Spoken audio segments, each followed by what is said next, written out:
So picture this. A fortress, packed with soldiers, outnumbering the approaching army 5-1. 5-1.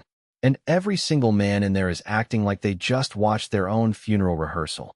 Guys are sprinting to the walls. Some are literally praying. The knights are barreling the gate shut with planks and chains and whatever junk they can drag through the rain. And then some poor bastard whispers, "We should surrender. The Black Deer is merciful." And another guy goes, "The Marquis ordered us to hold," before getting cut off by a voice that absolutely should not have been inside the fortress. Calm, unfamiliar, telling them to listen to their men. Everyone turns around, and there he is, just strolling through the rain, red eyes glowing under his hood like a discount horror movie villain who actually showed up to the audition. Someone screams, "The Black Deer," and this guy raises both hands and goes, "Please, stop. I do not wish to hurt any of you. My only wish is for all of you to surrender." Which, sure, very polite of him. Very considerate. Hey, I'm going to conquer you, but I'd rather not. So, just fold. Love that energy. But that's the future. 15 before all that nonsense. In the month of the Black Deer, we gotta go way back. Way back. To a dead garden. Baron Robert stood on his terrace looking down at what used to be something the kingdom could be proud of. Widow's Wall. And now there was no green. Not a weed. Not a stubborn little blade of grass trying to make it work. Nothing. And the rain hadn't come in weeks. But that wasn't even the real problem. The real problem was the war. Robert's standing there whispering to his wife Mira that this is his fault, and Mira, who's got a shawl wrapped over scarred shoulders and absolutely zero patience for her husband's pity party, tells him to shut that down. She says it's the veil consuming their land. Robert shoots back that the dark forest has been asleep since before his father's time, and it's this stupid war that took their men, their coin, their hope. He's looking at dead orchards, listing off everything that's gone wrong. Mothers without husbands. Children without fathers. Refugees. Empty bellies. And then Mira touches her stomach, and Robert catches himself mid-sentence. He says maybe it's mercy they don't have a child. What kind of world would they bring one into? And Mira grabs his face with both hands and says, "A world where he is loved, Rob." Which, yes, sweet. Robert tries to argue, points at the glowing fog beyond the barony, starts going on about the dark forest staying asleep, and then stops. Squints at the sky, asks if that's a night arrow. Mira looks up. The clouds are lit up. A flying star is dragging light across the darkness like ripples in water, and Mira gasps and tells him to make a wish. Robert, being the most fun man alive, calls it a skyrock and says wishes are for children and fools. Mira says the gods will still love her even if she's both, and she starts praying under her breath. "Please give us a son. A child brings luck. Hope." She takes his weathered hand and asks him to pray with her. Just this once. Robert looks at the dead garden, looks at his wife, sighs the sigh of a man who knows he's lost this argument, and says okay. For her. But then he asks which god they're praying to, and Mira just goes all of them. The 7 laws, the Earth Mother, Vulcan, all of them. Robert almost smiles. Almost. He joins her in prayer, starts reciting something about the sovereign of the 7 laws, but unlike Mira, he doesn't close his eyes.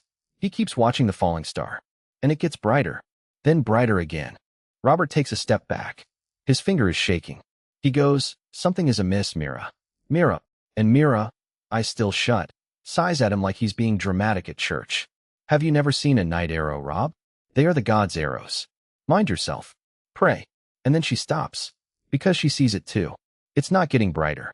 It's getting closer, straight toward them. Robert grabs her arm and yells that if this is the gods' doing, the gods want to kill them. He tells her to run. Mira pulls away, steps in front of him, leaps onto the ledge, her shawl falling over Robert's face. She extends her left arm, and underneath are toned muscles and scars, and she breathes out 2 words. "Earth Mother, Shilda," and she's writing in the air with her finger.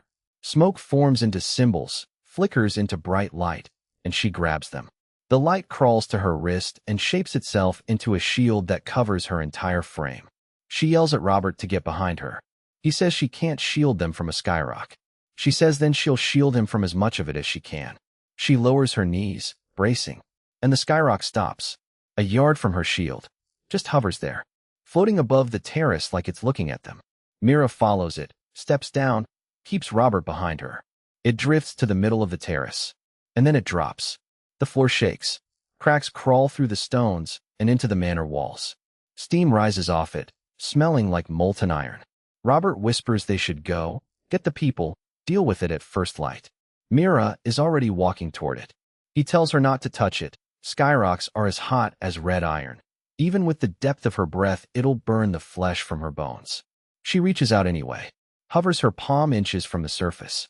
Says it's warm, not burning, and heavy, heavier than anything she's ever felt. Robert points out she's half a breath to the third depth. She could lift a horse with one arm, and she's calling this heavy. He says maybe don't touch it.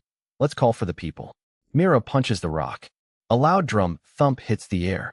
Robert covers his ears. Her punch nearly collapses the terrace. Not a single dent in the skyrock. Mira stares at her fist, then at the rock. She's about to turn to Robert, but the rock shakes. Not from her punch. From inside. A tiny handprint emerges from the surface, denting it outward. Then another. Then another. The rock that Mira couldn't even scratch groans open from within. A tiny hand appears first. No bigger than a sparrow. Fingers curl around the crack. Two tiny hands pry the opening wider. Robert whispers it's a Veman. A Veil Walker. Come to punish them. Myra's shield flickers. She writes in the air again, slaps the word onto her shield, turns it into a large axe. She says if it's a dragon, they kill it before it kills them. Robert starts to say dragons haven't been seen in Aldwyn for hundreds of years. And then a head appears. Small. Perfectly formed. Crowned with hair like spun gold falling past tiny shoulders. Not a Veil Walker. Not a dragon. A boy. A beautiful infant boy. Robert squints. An infant. The kid crawls out of his stone cradle, and his tiny palm makes the already cracked floor groan harder.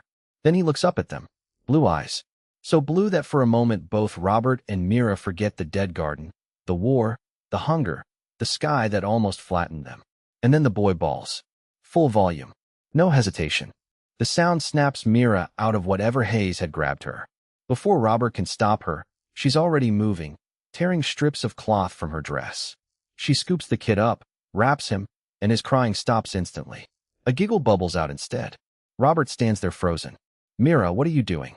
She brushes the golden hair from the baby's face. Look at him. Just look. The baby reaches up with one perfect hand and touches her cheek. Myra's breath trembles. She whispers, not an infant boy. Baby. Our baby boy. Robert stares. Mira says his name is Enel. Robert asks if she's already named him. And just like that, the falling barony of Widow's Wall got its heir. 13 years later, that heir is in a musty barn, quietly talking to a cow. I knelt in the straw with my forehead pressed against the cow's broad skull, golden hair falling around us like a curtain. She was old. Too old to pull, too weak to birth, but still useful enough to feed people one last time. I knew that. Father had explained it gently. Mother more plainly. Gregor the butcher had asked for my help, same as every year. But I stayed a little while. I murmured a thank you for her life. May her flesh nourish our bodies. May her soul be guided by the spirits back to the Earth Mother and protected by the sovereign of the 7 laws. My hands found the base of her skull. And then, without even breathing, I twisted her massive neck. A blast of wind rippled from my arms, and every tool in the barn clattered against the walls. But the cow made no sound. She just went asleep. I watched the light fade from her eyes, then closed them. Thank you. I will not waste what you gave. I pulled the bucket closer, pressed my fingers against her neck, and the skin opened without much resistance. Blood flowed neatly into the bucket. Not a drop wasted. I watched it in silence. Didn't look away. Gregor came in with 2 men after that, all 3 stepping respectfully. He said they'd take her from here. I nodded, slid both arms under the cow, and lifted her like she weighed nothing. The 2 men just made way. I turned and walked out. Asked Gregor where to put her. He started to answer, but my knees buckled. He asked if I was all right. I didn't answer right away. I turned my head toward the barn doors, then beyond them, toward the walls of Widow's Wall. I whispered that there was something in my ears. Voices. He said probably his wife baking bread. I said no. I hear the refugees talking. He said the refugees were outside the city. Which yeah, they were. Which meant I probably shouldn't be hearing them. But I was. The cow was already on Gregor's table when I finished washing my hands. He bowed his head once toward the beast before cutting, and I did the same. Thank you, I whispered. Again. Gregor smiled and said I'd thanked the cow a dozen times already. I said it just felt right. He called me a good lad, rolled his shoulders, grabbed a sharper knife, and looked me up and down. Said I was getting taller every day, 3 and 10, and already near his height. I said thanks to all the meat he fed me, then cleared my throat and straightened my back. Told him not to call me Baron. That title belonged to my father. He tried young lord. I said Gregor. He tried young master. I sighed and said just my name was fine. He said Lord Blackwood told them to call me young Baron. Said we might as well get used to it. I muttered that I told him not to. Gregor laughed and said I was starting to talk like him.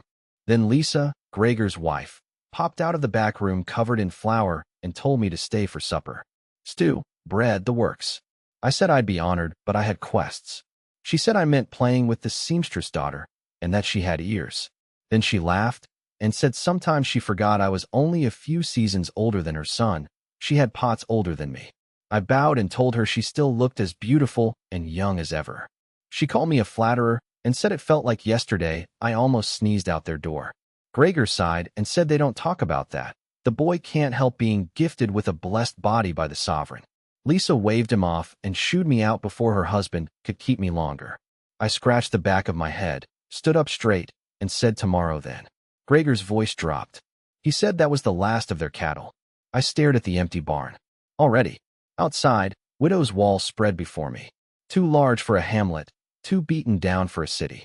The walls around it proved it used to be something greater. Sprawling with people, but the houses looked ready to collapse. Weathered wood, cracked stone, roofs that'd shatter in a stiff breeze. And yet the people smiled. Almost everyone called for me as I walked. Young Lord Blackwood, come chase some chickens, they're on the roofs again. Little Baron, the apple tree you moved to my yard is bearing fruit already. Most bowed. Some waved. They'd been getting noisier lately, which made me rub my ears more than I wanted to admit. But while most people smiled and worked, some sat listlessly on the ground in tattered clothes, asking for coins and food, then stopped and bowed the moment they saw me. And it wasn't hard to see me. The long golden hair made sure of that. I waved, nodded, kept the smile up. Thought about the cow on Gregor's table. How many bowls it would fill. Looked at the people by the wall. Realized it wouldn't fill enough. Small knot in my chest. But I didn't stop. Kept walking. Back straight. Chest out. Until I saw someone hammering a poor tree with a wooden sword in an empty lot. She spotted me. Immediately stopped whacking the tree. Girl in men's garments. Bandana on her head. She pointed her wooden sword at me and announced, very seriously, that what I sought was not here, Vale Walker. And just like that, my straightened back relaxed. Shoulders dropped. All the dignity, the formality, the young lord routine, gone. I pointed at her and said, aha. What I sought was indeed here, peasant.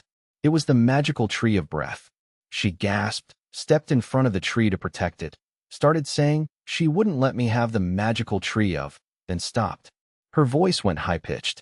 Why am I a peasant again? I thought I was supposed to be a hero today. I laughed.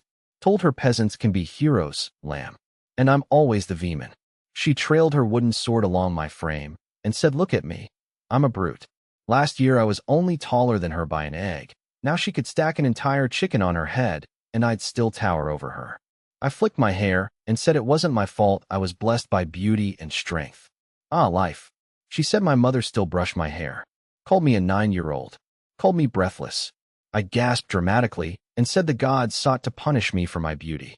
Oh, whoa. And pointed out she was also breathless, last I checked. She told me to prepare, Vale Walker. I lowered into a stance, curled my fingers into claws, and announced I would eat her and skin her alive, peasant. The people passing by watched Lamb lunge and swing at their young baron. All of them shook their heads, sighed, and went back to their business. We played like that for hours until the fields turned orange and the clouds went dark. We ended up resting our backs against the battered tree, my eyes going deep bronze from the setting sun. Lamb sighed, caressed her wooden sword, pointed it at the wall surrounding our city, and said she was going to be a hero someday. She'd stand worthy beside me. She promised. I asked why she needed to be worthy. Said I liked her as she was. She shook her head. Said I was the Baron's son. One of the blessed. I asked if that mattered. She noticed me rubbing my ears again and told me to stop. Said even without my breath, I could pluck an entire tree with my bare hands. Knocked on the wood behind us. Said she was just a peasant. I told her my ears were unwell. I'd been hearing scratches everywhere, loud noises, and there were no peasants in Widow's Wall. I stood up, reached my hand out to her. Said all of us were friends here. She pointed out I just called her a peasant. I said we were playing. She chid and reached for my hand. I waved it away, stuck out my pinky finger instead, stuck my tongue out. She chased me around the city, screaming she was going to tell the Baron I did something obscene. We ran until we hit a certain house. And Lamb stopped. Just stopped. I called her name. She didn't respond. I called louder. Nothing. I turned to look where she was looking. Her mother, weeping openly in front of their house.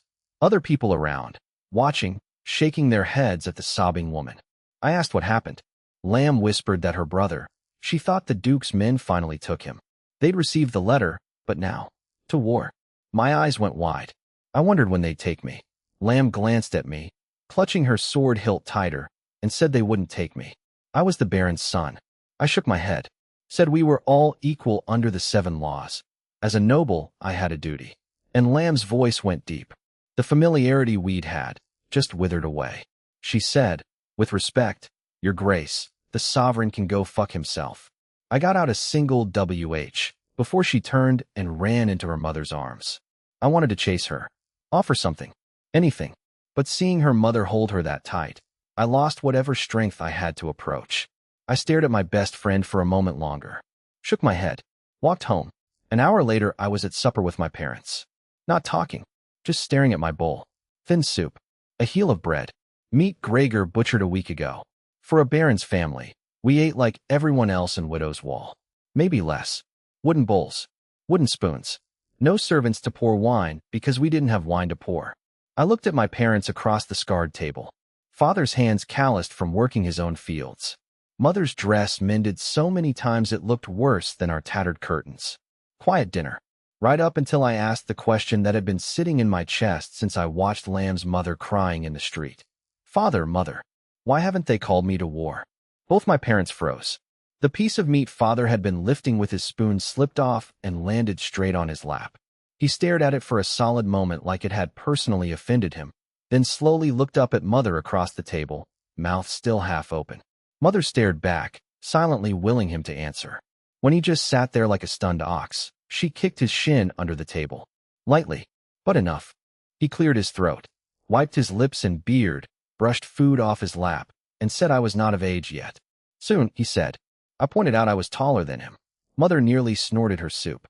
She covered her lips fast, shoulders shaking, and father turned toward her with pure betrayal in his eyes. He tried to regain some dignity, said my height had no bearing on the matter, started to say there were, then gave up and told mother to say something. She smiled pleasantly and said this matter escaped her expertise.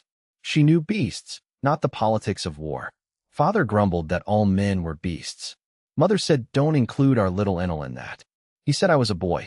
He looked ready to stand, inhaled through his nose like he was defusing a bomb, and sat back down. I said, quietly, that I was taller than most kids my age in Widow's Wall. Stronger too. Gregor said I was worth 100 men already. Almost as tall as Gregor himself. Father said nothing after that. Just closed his eyes and tapped a finger against the table. Soft rhythm echoing through the hall. Mother opened her mouth, but he raised a hand. Said that was enough. Voice lower this time. Firmer. We'd speak of it again when I was of proper age. I tried to push. Mother placed her hand over mine. Shook her head. Motioned for me to eat. So I lowered my eyes and finished my supper in silence. Asked to be excused. Bowed. Took my plate to wash. And the second I was gone, apparently father pinched the bridge of his nose and let out this long, exhausted breath. Told mother they'd sheltered me rotten. That I was 3 and 10 and still stumbled through the world like a kid half my age. That people were whispering I was a simpleton and my height didn't help. Mother's voice sharpened. Said no one thought that, and if they did, we were the fools for not raising me properly. Everyone loved me. Father said that was different. He loved me too, but I knew nothing of the real world, and mother's bedtime stories painted it too beautiful and simple. I apparently thought all soldiers were good people. Mother pointed at herself and said she was an adventurer. He was the one who studied under learned men. He should have been the one reading to me. And it was his decision I wouldn't go outside the walls until I was of age. He said they decided that together. Mother corrected him. She said I shouldn't go to the academy.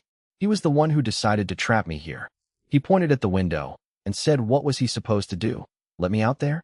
The boy would be feasted on. The kingdom would take me because they'd think I was one of the blessed. Worse, they'd find out I wasn't. That I was not. Mother cut him off. Said I was their son. Father dropped his voice like someone might actually hear. Asked what if the crown heard of me? What if the prince? Mother's hand tightened around his. And father whispered that they said his highness killed a knight of the fifth depth when he was 9. 9. And the prince was only the prince. If the king looked this way, gods, the man could erase a city with a finger. Not with armies. Not with law. With a finger. Mother didn't answer. Father said that was why the dukes fought each other and never him. Because whatever his majesty was, he wasn't just a man on a throne. He was a god made human. Mother said the king didn't care for politics. If he did, the war in the north would have ended. Every rebellion crushed the day it started. Maybe he wouldn't care about our son either. Father's face twisted. He asked why I couldn't have just been normal. Mother barked his name. He dropped his head immediately, breathing hard. His thumb brushed the deep circular burns on her palm. Said he was sorry. All his fault. Asked if he even deserved to be father to such a wonderful child. An hour later, I was in the courtyard, changed into rougher clothes. Dirt on the hems, fabric nearly worn through at the knees. Looked poorer than most common folk. Wooden sword in hand. And without breathing, I lunged. The stone beneath my feet cracked. My blade sliced through the air toward Mother. She caught it with her own wooden sword, sharp crack ringing across the courtyard.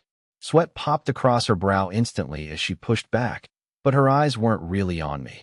They were on the thin fractures spreading through the wood of my blade. She pulled back her other hand, started writing in the air, caught it, slapped it onto her fist, and breathed out 2 words. Mother, buff. The muscles on her arm compressed and hardened, gleaming like smooth iron. She told me I was too strong. Stepped back with a strained breath. Told me to go again. I leaped back, staring at her arm. Squinted. Tried to do the same thing. Wrote in the air. Whispered, Mother, buff. Nothing happened. Not a flicker. Not a spark. Absolutely nothing. Mother yelled at me to stop getting distracted and charged. I just watched her get closer. And closer. Let out a small sigh, closed my eyes for a beat, then leaped back at the last second. Her sword brushed past my nose. She roared at me to attack. I happily complied. This time she redirected instead of meeting it head-on, letting my blade slide past with the faintest scrape of wood. Better, she said. Remember, you are much stronger than other people. Again, we went for another hour. But unlike normal sword practice, I wasn't trying to hit harder. Every exchange got softer. Heavy blows became controlled ones. Cracks became whispers, until eventually the sound of wood colliding just disappeared entirely. Mother exhaled, raised a trembling palm, her other arm hanging limp. Said we were done for tonight. Threw her sword down. The wooden blade punched through the ground like it was made of fat. She started to say that was enough, and I raised my own sword, clearly about to mirror her. She screamed no. Froze me in place. I blinked at her. She asked what she told me about handling objects with care. I bowed my head. Treat them like a baby. Crouched down. Placed the sword gently on the ground. Mother let out this long breath, wiped the sweat off her brow, and her eyes went wide as she imagined what would have happened if I'd been allowed to do that. I had no idea what she was thinking. Pointed at her. Grinned. Told her she looked funny. She stared, then burst out laughing. Asked if she really did. I nodded several times and joined her. When the laughter faded, her expression got serious. Told me to lift the boulder again. The largest one. Pointed at this massive stone near the courtyard's edge, easily the size of a small house. Time to test my full strength again. My face lit up. I jogged over like a kid, which, given how tall I was, looked deeply awkward. Wrapped my arms around a convex part of the stone and lifted it clean off the ground without so much as a grunt. My boots slowly dug into the dirt from the weight. Mother's eyes went wide. Hands started shaking. She said that was enough. I dropped it. The impact sent tremors through the ground, rattled the manor's windows, knocked loose stones from the walls. I bounced back to her, excitement in every step. Asked if I was as strong as the heroes from the old songs now. She forced a smile. Swallowed hard. Said no. Said if someday someone claiming to be a hero approached me, I should pay my respects and run. Strength alone was not enough. I tried to argue. She said my name. I whispered, "Yes, mother." Disappointment leaking out of me like air from a punctured tire. She told me to go wash. I asked if she'd brush my hair after. And just like that, the disappointment lasted approximately 0 seconds. She looked up at my face and her smile went genuine. Of course. Then sleep. She laughed. Said I was taller than her, but still couldn't manage my own hair. Then asked why Lamb didn't join us tonight. I said Ansel got called into war. She went quiet. Realized why I'd asked my question at dinner. Said she'd visit them tomorrow. Told me to go. Said I stunk. I rushed back to the manor. Mother watched me disappear through the doors. Whispered something about how big I'd grow if I was already near a man's height. And then her body started shaking. Not just her hands. Her whole frame, like a leaf in a storm. She gripped her swollen, aching hand, shaking her head. But the pain wasn't what made her wince. She pressed her palms together, lifted her eyes to the darkening sky, and whispered, "Please. Not yet. He's not ready for what waits outside. And the kingdom isn't ready for him." Then she asked the sky not to let me meet the prince. Said he would try to kill me. He would fail. But I'd be so confused. And so angry I sought to try. Next day, sun barely up. I was already strolling through Widow's Wall. People still setting up shops that had almost nothing to sell and no one to sell to. The homeless were easier to see while the city was still waking. Sleeping under broken awnings, beside empty stalls, against walls that could barely block wind. Most stirred when I passed. A few tried to rise. I raised a hand. "Please, rest." Most obeyed. One didn't. A woman crawled toward my feet before anyone could stop her. Others reached for her, whispering apologies. I shook my head and crouched. She cried, "Thank you. Thank you for letting Murek seek refuge in the city. The Earth Mother blessed me for this." Murek would not forget. Her face was covered in fur. Small snout. Long ears folded back. A Canaan. I'd seen a few since the refugees started arriving, but none had ever looked at me like that. I asked if her name was Murek. She said yes. "Murek is Murek." Flinched when I reached for her. Said this dirty Canaan would dirty my hand. I lowered my hand. Bowed my head instead. Told her to speak no more of that nonsense. And forgave myself. I shouldn't touch a young maiden uninvited. She stared. Everyone around stared. I smiled. Offered my hand. Told her to stand. She only knelt to the gods. Her eyes trembled. She said I was a god. I sighed. "No, I am Enel." She said that was what Murek said. I told her I was fairly certain it was not, my lady. The others pulled her back, bowing, apologizing, carrying her away. My smile faded. I whispered I should build them homes. But homes needed wood, stone, and coin. Widow's Wall barely had enough of any. So I sighed, shook my head, kept walking. The greetings continued until I reached Gregor's house at the edge of the city. Knocked. Announced myself. The door creaked open on its own. I looked at my fist, thinking I'd used too much strength, but the door was still standing, so apparently not. Called for Gregor. For Lisa. Stepped inside. House looked darker than it should have with morning sun in the windows. Made my way to the back, stepped into the yard, called again. Said I knew there were no more cattle, but then I saw Lisa. On her knees. Hugging the fence. I rushed over. Asked if she was all right. Where Gregor was. She lunged onto me without warning, wrapped her arms around my waist. Cried my name. I lowered myself to look at her face. Red. Swollen. Asked what ailed her. Where Gregor was.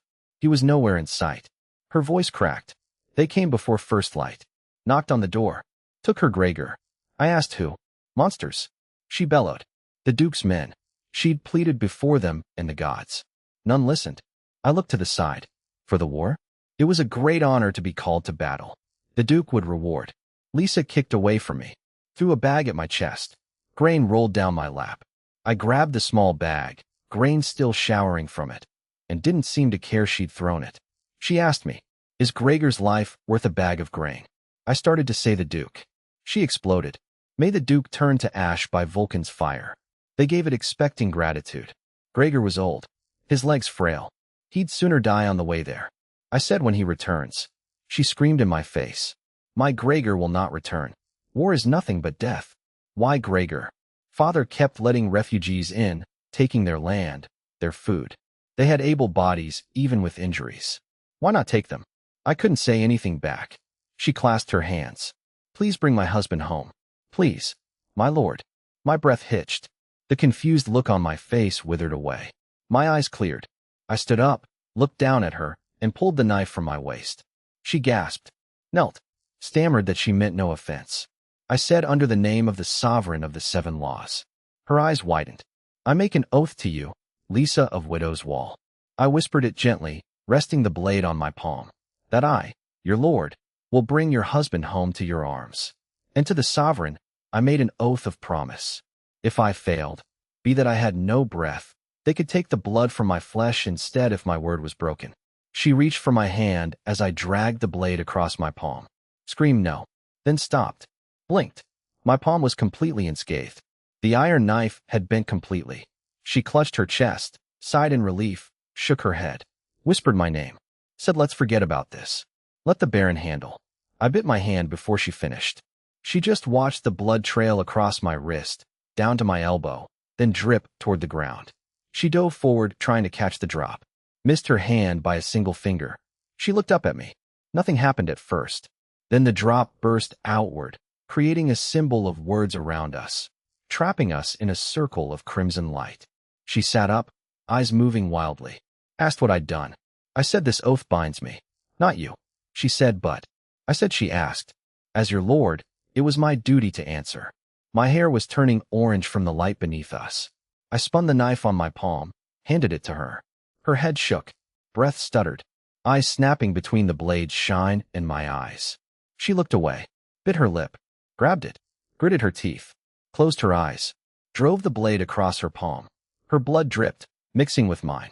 The dirt shook violently, drying the blood, leaving a deep carving in the ground. A symbol of oath. I took the knife from her gently, held her hand for a moment, then just walked away. She was weak, tried to grab onto me, fell to her knees, covered her mouth, watched me leave, whispered what have I done. Night came. Mother finished brushing my hair, set the comb on my nightstand, patted my head, sighed, asked how many shears she'd lost trying to cut it. I asked if she was jealous. She tapped my shoulder. I pretended to be hurt. Ow. She said people don't make that sound when they're hurt. I needed to work on that. Told me to scoot over so she could leave. Still had to wash my stinky clothes. I grabbed both her hands and wrapped them over my shoulders. She was surprised but hugged me tighter. Asked what bothered me. I asked if she despised me for doing something foolish. She laughed. Said I was always doing something foolish. The thread on father's hair grew thinner every day because of me. But then she heard me breathe heavy. Rested her chin on my head. Said her mother would always love me. Even if the world saw me as a monster, she'd sooner fill the land with their blue. Then she stopped. Pushed me aside to look at my face. What happened? What did I do? I said I'd done nothing yet. But what if I did? She sighed. Stood up. Patted her gown. Said her mother would always love me. Grabbed my cheeks. Kissed my forehead. Told me to sleep. I jumped into bed, snuggled under my thin blanket. She fixed my hair so it wouldn't hide my face. Asked if I wanted a story. I said not tonight. Felt tired. She pinched my nose. Said I'd grown now. Very well. May the Earth Mother guide my sleep. I said may she guide yours too, Mother. She hummed. Left quietly. Closed the door. My tired eyes snapped wide open. I covered my mouth, stifling a chuckle. Sat up. Quietly pushed my mattress from the frame. And there it was. Hiding underneath. A set of tattered armor. The family insignia scratched and barely visible. A fierce-looking deer with trees as antlers. Beside it, an old, weathered, ornamental sword. And a letter addressed to my parents. I stood up straight looking at the insignia. Held my breath. Thumped my chest. Placed the back of my fist on my forehead. A salute. Several hours later. Deepest shadows covering Widow's Wall. Lamb was dead asleep, muttering something about the Earth Mother dying. Then clutter. A figure through her window. Her eyes snapped open. Grabbed her wooden sword. Before she could raise it, the figure grabbed her hand and covered her mouth. Shush. She squinted. Saw bright blue eyes. Raised an eyebrow. Slapped my hand away. Whispered my name very loudly. Asked what I was doing. I shushed her again. Her eyes dropped to my slightly tied armor. Asked why I was wearing father's armor. And whether that was my curtain as a cape. I said it was mother's drapes. Asked if she liked it. I liked the color. She said the Baroness was going to kill me. Asked why. I said I was going to retrieve Gregor from the war. Casually. Like I was telling her I was popping out for milk. She only registered the word war. Jolted fully awake. Said she was coming with me. I said why did she think I was here? Told her to hurry and get dressed. I'd grabbed a sword for her. Axe was making his delivery soon. We'd hide in his cart. She didn't hesitate. Bandana on. Dressed. Followed me out the window. I handed her the sword before she even landed. Told her not to make noise. Might wake her mother. She nodded. Walked carefully away from the house. Then her eyes landed on the pile of uncut firewood beside it. Her steps slowed. Slowed more. Stopped completely. She said my name. I said HM. She said she couldn't go. So while I was out here playing dress up in my father's armor and sleeping in a cart like the world's most overdetermined runaway, things back at the manor were going about as well as you'd expect. Mother had been knocking on my door for a good minute. No answer. She went in with this worried look, glanced back down the hallway where father was standing, lightly biting his nail, which, for a baron, is about as close to a full panic attack as the man gets. She asked if I wasn't feeling well, seeing what she thought was me still on the bed, completely buried under the blanket. They exchanged another look. Deeper worry this time, because I had never been sick before. Not once. Not a sniffle, not a fever, nothing. Mother whispered that I'd never slept this late. She made her way to the bed, sat beside the hump, said my name softly, pulled back the blanket. Lamb awkwardly smiled up at her. Good morning to you, Baroness. Stuttering like she'd been caught stealing pie. Mother gasped, scrambled back. Asked what Lamb was doing there, why nobody told her about a sleepover, and where was. She pulled the whole blanket off this time. Empty bed. She screamed. Where's Enel? Father barged in so fast, I'm surprised the door stayed on its hinges. Eyes on Lamb for a second, then scanning the room like I might be hiding under the nightstand. Where's my son? He rushed at Lamb, but Mother blocked him, motioned for calm. Whispered she'd talk. Went back to Lamb, who was now sitting up curled on the bed, chuckling awkwardly at absolutely nothing. Mother asked again, Where's Enel? Lamb refused to look at her for a moment, then slowly pointed at the nightstand, where a letter was resting. Whispered that I'd gone out of the walls.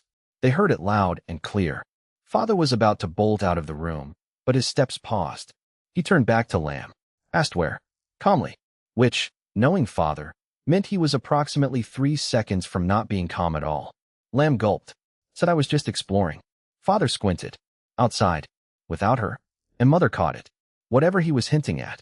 She lunged for the letter, nearly ripped the paper in half reading it. 5 seconds. Dropped to the floor. Let out this almost howling groan. Looked up at Father. He's going to the northern White Plains to get Gregor. Father's eyes closed. He already knew. But knowing he was right didn't help. He muttered something about his breath leaving him. Pinched the bridge of his nose.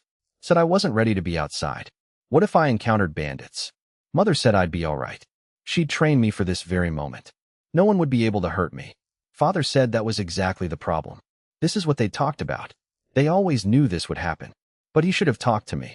This was why I'd been asking about the war. Oh, his breath. Mother clutched her chest, stuttering, saying she'd trained me to hold back. Father shook his head. Said she was a hunter of the third depth. Bandits weren't as strong as her. What were they going to do? Mother said she'd ride. Father said no. Sat on the bed, made Lamb scoot over. They'd completely forgotten she existed. Said it was time to let me spread my wings. Mother grabbed his hands. Held tight. Father nodded, more to himself. The kingdom was a big place. Even if people saw me, they wouldn't know who I was. And then Lamb quietly raised her hand. Like she was in class and the teacher had forgotten to call on her. Said I was wearing Father's armor. His smile froze. The one with. Lamb confirmed. The one with Blackwood's insignia. Father made a sound like someone slowly letting air out of a very old, very tired balloon. Oh. Meanwhile, I was on a cart. A very old, very bumpy cart, belonging to a delivery man named Axe, who was currently sweating like he'd been personally tasked by the gods to transport a live grenade. The sun was hidden behind thick clouds stretching to the horizon. Unusually cold. And yet the man was dripping. I asked if we were there yet. He said we'd just started. I told him to let me know when we arrived. He glanced back at me. My back was straight. My hair was bright and glowing. Apparently, it looked incredibly weird seeing me riding a cart as old as his. Which, fair. Then he noticed my hands were covered in ink. Asked if I'd been hiding beneath the cart the entire time. I said yes. Of course. My plan was to hide until we were close to the battlefield. He gulped, said he was only going as far as Riverdown. His horses wouldn't survive further, and he needed to get back to Widow's Wall. I said then we'd separate at Riverdown. Confirmed it was the trade settlement. He asked if I'd visited before. I said no. I'd never been outside Widow's Wall. His eyes went wide. He offered some advice. Go home. Bring someone with me. I said Lamb was supposed to be here, but alas. He meant someone older. I asked who. He opened his mouth. Closed it. Couldn't name anyone. Most of the capable adults had been conscripted. I waved my hand. Said the counsel of the people was always appreciated, but sometimes a man must take his journey alone. He sighed. Said I was but 3 and 10. Big and strong my body might be, war wasn't for boys. I corrected him. I wasn't going to war. Merely retrieving Gregor, Ansel, and others who wished to go home. He tried again. I crossed my arms. Cut him off. Told him enough. And apparently, according to Axe's internal monologue, I sounded exactly like father doing it. He sighed deeper. Because here's the thing. Almost everyone in Widow's Wall had strict orders not to let me wander outside the city. Everyone knew I was one of the blessed. If the royal family found out, they'd take me, make me one of their own. And now Axe was practically delivering me to them. If Mother ever found out, he could only imagine his fate. He sighed again, was about to say something else. I pointed to the side of the road and yelled spirits. He nearly dropped the reins. Several tiny humanoid figures stood on a boulder beside the road. Gray bodies, rough like stone, hollow eyes, limbs as thin as twigs. One sat on top, another peeked from beneath. I waved. They immediately melted into the boulder and vanished. I slowly lowered my hand. Axe chuckled, said I think I frightened them. I frowned. They're spirits. He said I was also a giant in armor. I said I wasn't a giant. He said I was taller than him. I said most people were shorter than me. He said that didn't help my argument. I said he was just old. Crossed my arms. He laughed under his breath. Quiet for a moment. Just a moment. I asked if he'd seen many spirits. He said he'd lost count. They were everywhere. I repeated that. Everywhere. He said there was probably one sitting on my shoulder right now. I froze. Completely rigid. He laughed. Said I needn't look so stiff. I said I was being respectful. He said of course I was. I very carefully turned my eyes toward my shoulder. Nothing there. I accused him of lying. He grinned. Said spirits were everywhere. That was no lie. I narrowed my eyes. Said Mother never told me that. He said perhaps the Baroness didn't wish to frighten me. I sat up straighter. Please, Axe. I was not a child. He started to say if I say, but I nearly stood up, shaking the entire cart, fingers trailing in front of me, following a spirit that crossed the road. Did you see that? He said he did. It disappeared into the grass. He said that was generally what spirits did. They chose where and when to show themselves. I stared at the grass for several moments before settling back down. Asked if they could understand us. Some could. Speak. Some could. Fight. Some could, Lord. He pointed toward the distant hills. Asked if I knew what breath was. The gift of the gods. He said so they teach. I repeated it. So they teach. He shrugged. Said his grandfather used to say spirits carry the gods' whispers through the world. Whether that was true, he couldn't tell me. I asked if he had a grandfather. But he was old. He laughed. Said a long time ago. Glanced back at our cargo. Asked if Mother ever told me the dark forest wasn't always dark. My eyes lit up. No. He smiled. Said that was a story worth telling. Long ago. I cut him off. If spirits were everywhere, how many were listening to us right now? He glanced around. Said the land itself listened. And as he was saying, he went on and on, pausing only to point at things along the road. Fortunately, no brigands blocked our path. Or, well, fortunate for the brigands, really, that they didn't run into me. The journey went another hour. And then finally, through the clouds and the cold and the endless bumping of the cart, I saw it. That's Riverdown. Axe grabbed my leg because I stood up on the cart and nearly launched us into the stratosphere. The wheels cracked. The horses snorted and literally shook their heads at me like I was a disappointment to their entire species. I wasn't listening to a word he said. I was too busy staring at Riverdown. It was a massive, lively settlement built entirely on a giant bridge. I was whispering to myself about how many people there were, pointing at carts passing by with all sorts of cargo, completely ignoring Axe telling me to sit down before I broke his axle. When I finally realized people were staring at the glowing blonde kid on the cart, I sat down and tried to brush the dust off my armor's insignia, only to realize I was peeling off actual crusts of old paint. I stopped immediately before I erased my own family crest entirely. Maybe I needed to find a painter. But then I got distracted by the massive bridge ahead. The houses were literally built on the bridge. We got to the checkpoint, and Axe pulled out a scroll to show the guards. From Widow's Wall. The guard barely glanced at it, told Axe he was late, and hoped he didn't run into bandits. And then he saw me. Clean blonde kid, bright blue eyes, sitting next to an old man in a rickety cart. The guard checked my weathered noble insignia and snapped to attention so fast I thought he'd snap his spear in half. Axe hesitated, then just gave it up. Trying to hide me was like trying to hide a dragon in a phone booth. He told the guard I was Baron Blackwood's son, here to check the town and join the war efforts. The guard stiffened, yelled my lord. I raised a palm, dropped my voice an octave to sound more authoritative, and told him I wasn't his lord and to not let me distract him from his work. He yelled yes my lord again. Axe snapped the reins, and we rolled through before the guy could ask anything else. The guards immediately started whispering to each other. One asked if they remembered the Blackwoods having kids. The other told him to focus on his duties. But the first one couldn't help staring back at me, whispering in pure awe that he'd never seen anyone look more like a noble, mostly because my hair was practically glowing in the sunlight. I didn't notice. I was used to people gawking at me back home. Axe stopped the cart at his destination. My tour was over before it started. I hopped off, my red cape and golden hair snapping in the wind with an audible snap. Ladies nearby covered their mouths. Husbands covered their wives' eyes. Standard stuff. I bowed to Axe, thanked him for the ride. He said it was his luck I was with him. Otherwise bandits would have eaten him for supper, and he didn't even have to use his ward for the first time in years. I asked if bandits were cannibals and immediately grabbed my sword hilt. He sighed, said no, and asked if I was sure I was good on my own, if I even knew where to go. I confidently told him I had absolutely no idea. He started to argue, but I cut him off. Getting lost and finding your way is part of the adventure. That's how it went in all of Mother's stories. Then someone screamed thief. I snapped my head around. A little boy was sprinting toward me, clutching a loaf of bread in pure panic. I looked at the woman screaming, looked at the kid, and just stood directly in his path. The kid practically bounced off my leg and landed hard on his butt. He panicked, seeing the woman closing in, but before he could even scramble up, I hoisted him into the air by his collar. He struggled.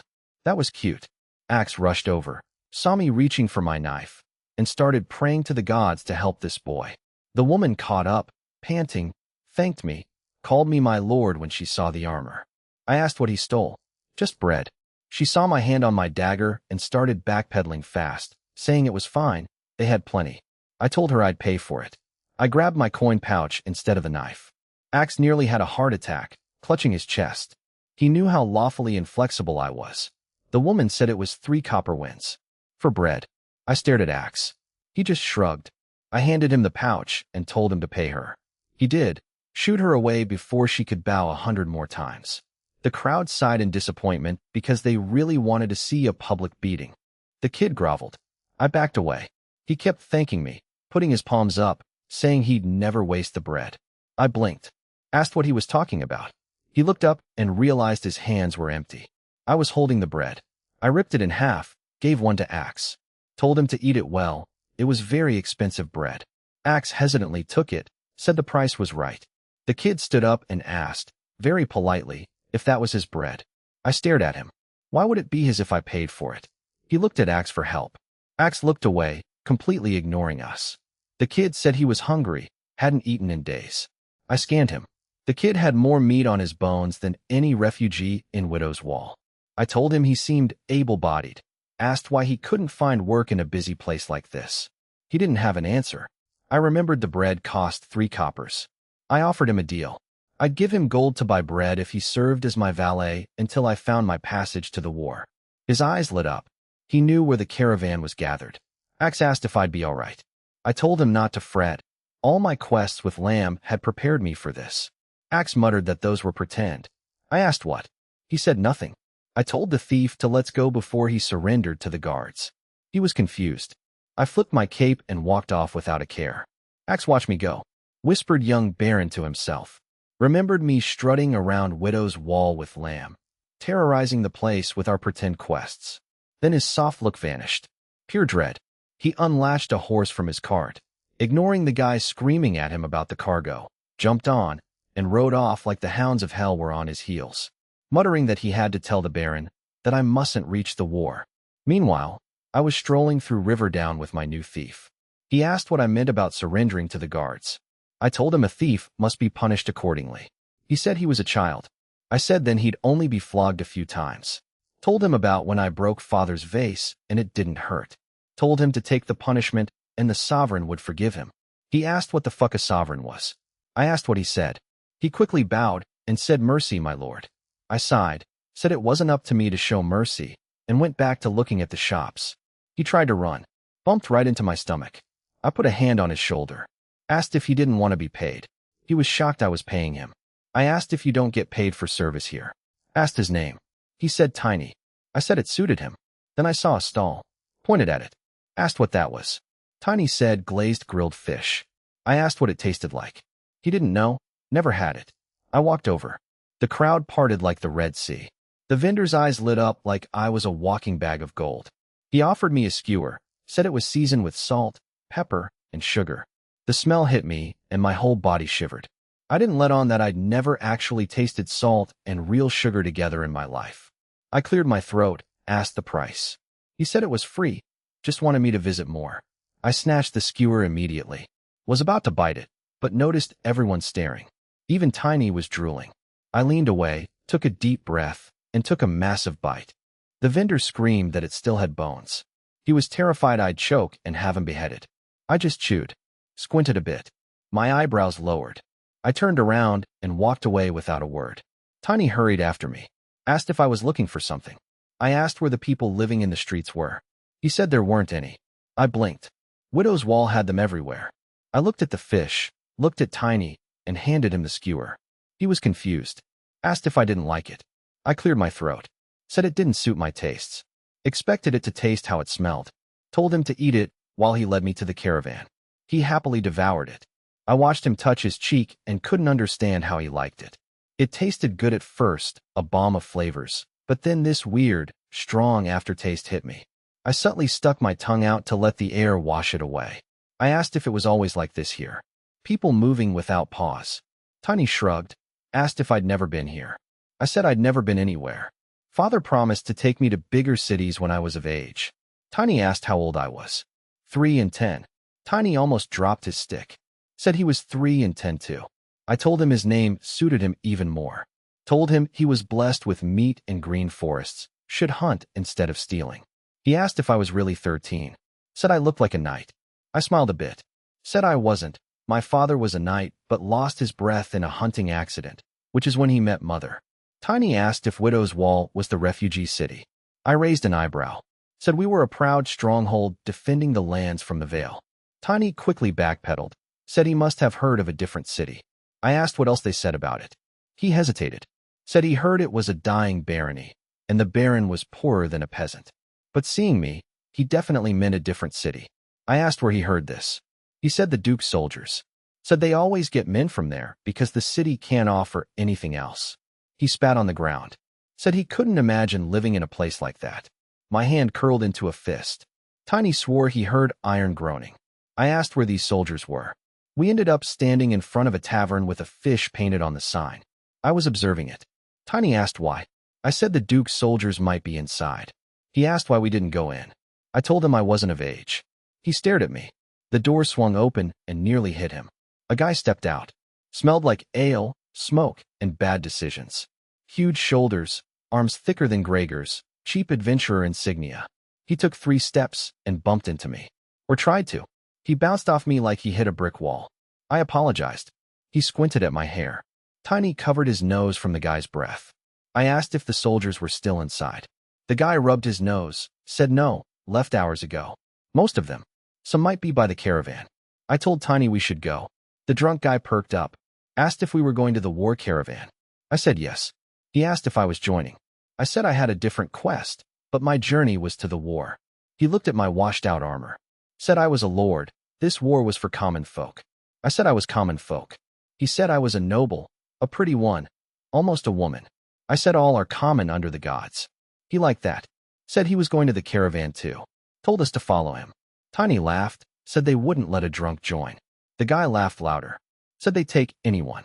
Old men, young men, desperate men, stupid men. Especially stupid men. War loves stupid men.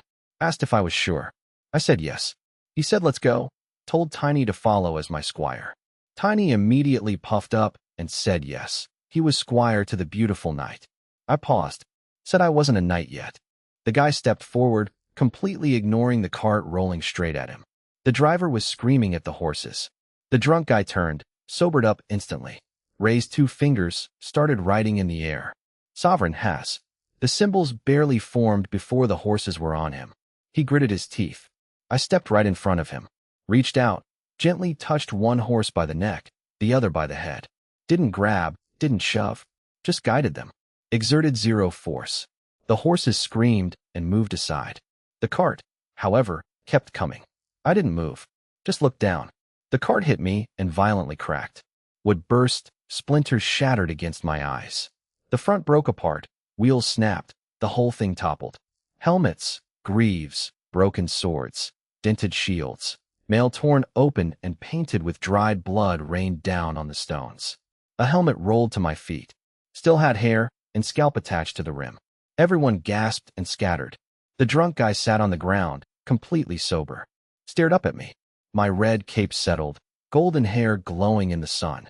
The driver stumbled down, fell to his knees, begging for mercy, screaming that the horse panicked. I ignored him, crouched down. He flinched. I just picked up the helmet, placed it gently by the road. Picked up a greave, a cracked shield, stacked them neatly. Tiny rushed over to help. The drunk guy slowly stood, looked at the armor, then at me, and quietly started carrying it to the side. That was all it took. Once a noble started cleaning, and a thief and a drunk joined in. Everyone else realized standing around looked bad. Vendors, guards, women with baskets. In a minute, half the street was clearing the wreckage. The cart owner kept bowing, pale as a ghost. I told him I'd pay for the damages. He practically shrieked no, it was his fault. I said he didn't harm me. He kept begging. I let it go. Road cleared. Horses calmed. I held up a bloodied gauntlet. Asked where they came from. He glanced around. Said from the war. I asked where the men who wore them were. He blinked. Said dead. I looked at the massive pile of gear. Asked where their bodies were. He said at the battlefield. I squinted. Said we need to honor them. The drunk guy stepped closer, slouch gone. Said there's no time. Lord Commander Duncan is desperate to end the war early. One last push against the northern barbarians. Means more to sell to looters. The cart owner lowered his head. Said he only gathers what's left, cleans it, mends it, sells it to those who need steel. I handed the gauntlet back. Told him he could go. He bowed so low his forehead nearly cracked the cobblestones and scampered off. I turned to the drunk guy and Tiny. The guy clicked his tongue. Said his name was Ulf. Ulf of the East. I said I was Enel. Paused. Looked at the sky. Looked around. Said Enel from the southwest. Ulf stared at me. Looked at my scratched insignia. The deer with trees for horns. He said Widow's Wall. Tiny started frantically waving his arms to shut him up. I asked if he knew of it. Ulf said he'd been there long ago. Said common folks smiled there despite their suffering.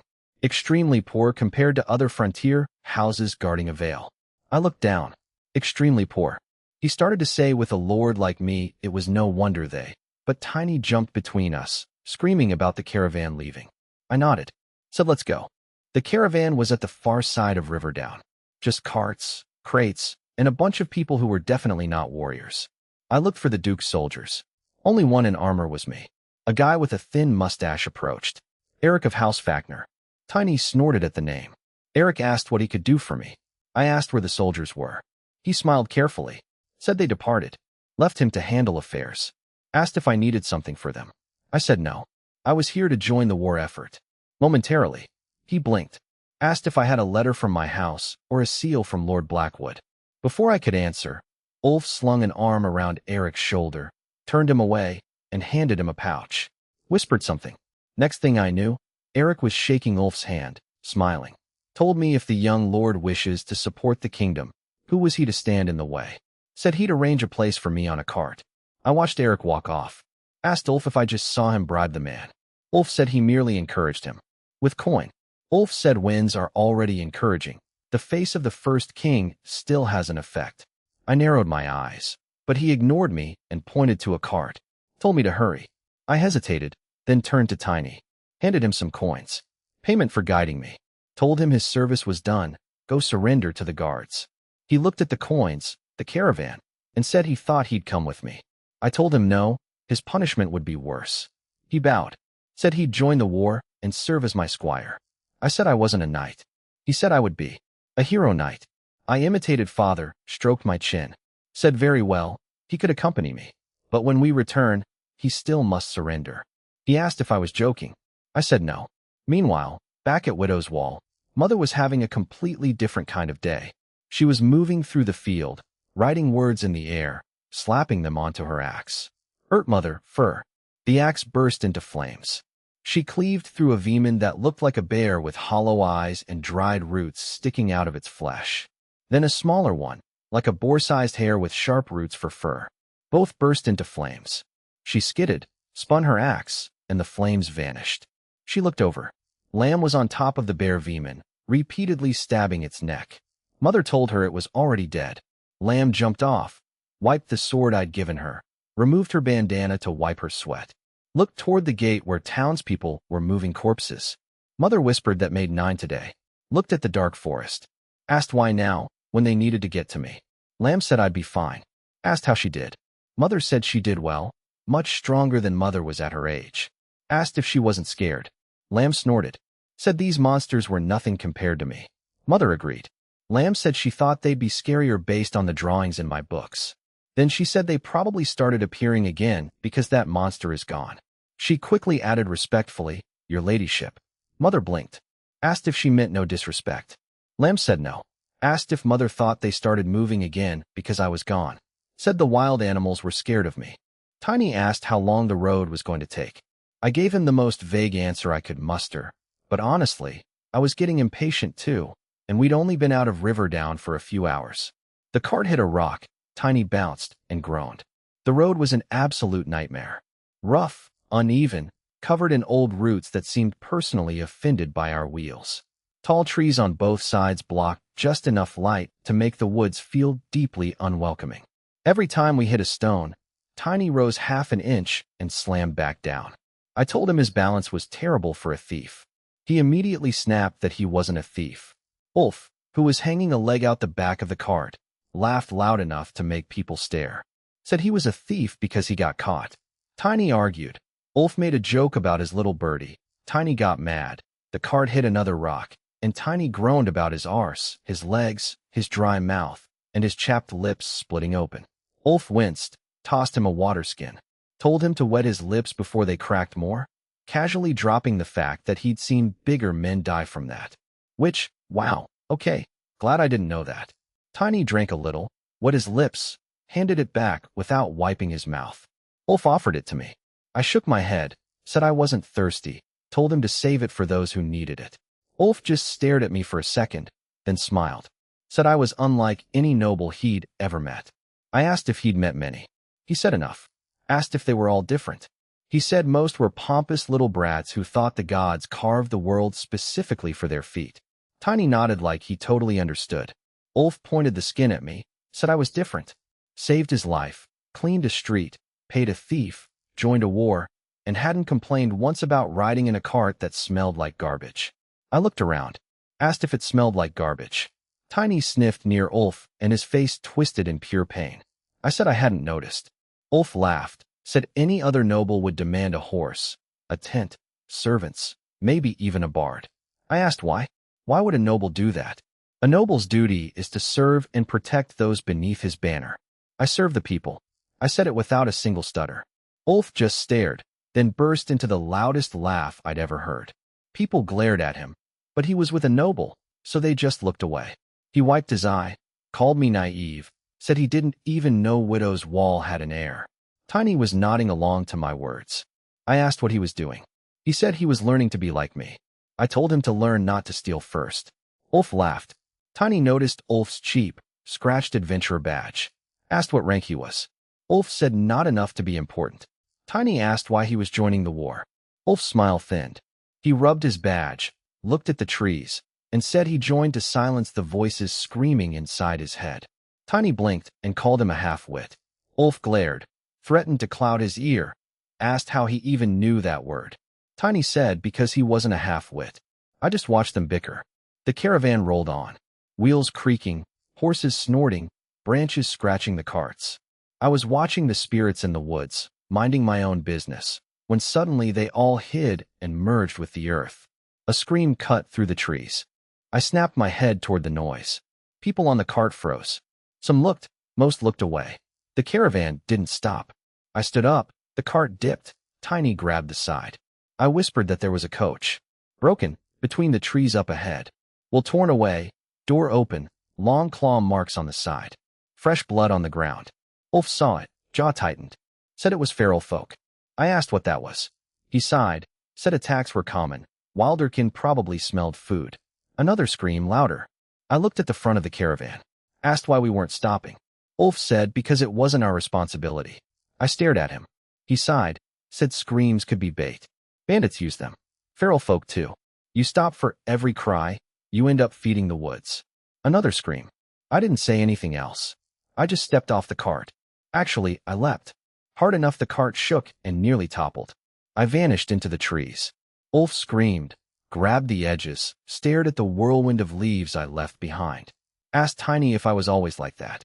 Tiny said he only met me today. Ulf groaned, jumped off, and started screaming at the conductor to stop the caravan because Lord Blackwood went into the woods. Leaves exploded under my feet. The forest blurred. Branches as thick as arms struck my face and broke like dried twigs. I saw the first body, mangled in half, didn't stop. Another scream, and I burst into a clearing. Another coach dragged off the road. One guard by the wheel, another swinging his sword to protect the people behind him. Surrounding them were the feral folk. Over a dozen of them. Imagine a wolf and a goblin had a baby, then dropped it in a dumpster behind a seafood restaurant. Thick matted fur, faces almost like the Canian, but with solid black eyes and zero humanity. Just pure hunger. I drew my sword while running. Didn't stop. Past the first one in my path, blade went right through it. Split from shoulder to hip, zero resistance. Both halves dropped, and only then did everyone notice me. I stopped between them and the coach, red cape snapping. Pointed my sword. They all turned and stared. One opened its mouth, showing rotten, uneven fangs. The others did the same to intimidate me. It didn't last long. I vanished. Appeared beside the closest one, planted my fist straight through its open mouth, shattered its teeth, tore open the back of its neck. Threw the body aside before it finished twitching. The rest instantly closed their mouths. Nothing moved. Then they all scampered away into the woods. I didn't pursue. Just watched them go. Told the people they could breathe now. They were safe. They just stared. The wind blew my cape. The older gentleman in silk dropped his cane, bowed so deep his coat practically kissed the bloody ground. Called me a hero, said I saved them. I sheathed my sword, told them I wasn't a hero, told them to tend to the wounded before someone actually bled out. That woke them up. The younger man dropped his knife, nearly collapsed. People crying in the coach. The old man stayed bowed. I told him that was enough. He wouldn't budge. Said if I hadn't come, they would have died. Introduced himself as Ulrich Goldhand, humble merchant of Aragos. Offered whatever repayment was in his power. I crouched, which made him jump up. I told him again I wasn't a hero. I was from House Blackwood of Widow's Wall, Baron Robert's son. His face changed. I didn't catch it, but I noticed his apprentice, Ivar. The kid's face twisted, the exact same look everyone gave when my city was mentioned. He muttered Widow's Wall, that place filled with beggars. Ulrich yelled his name, forced his head down, apologized to me. I ignored them, looked at the wounded man. The woman was riding in the air, asking the Tide Father to lend her divine breath and heal the servant. Smoky blue words lit up. I whispered that she was a priest, totally in awe. She grabbed the glowing words and literally plastered them onto the guy's gaping wound. The words wrapped around it, compressed, and zipped the gash shut like a magical staple. The man's complexion returned to normal instantly. I approached, bowed to her, asked if he was able. She said with help, my lord. I said we should return them to the road, casually lifted one side of the broken coach with a single hand. Everyone's eyes went impossibly wide. Ulrich stared in bewilderment, then motioned his people to follow. Walked beside me, saying House Goldhand will remember this. They'll send gold, grain, food, whatever we require. I said it wasn't necessary.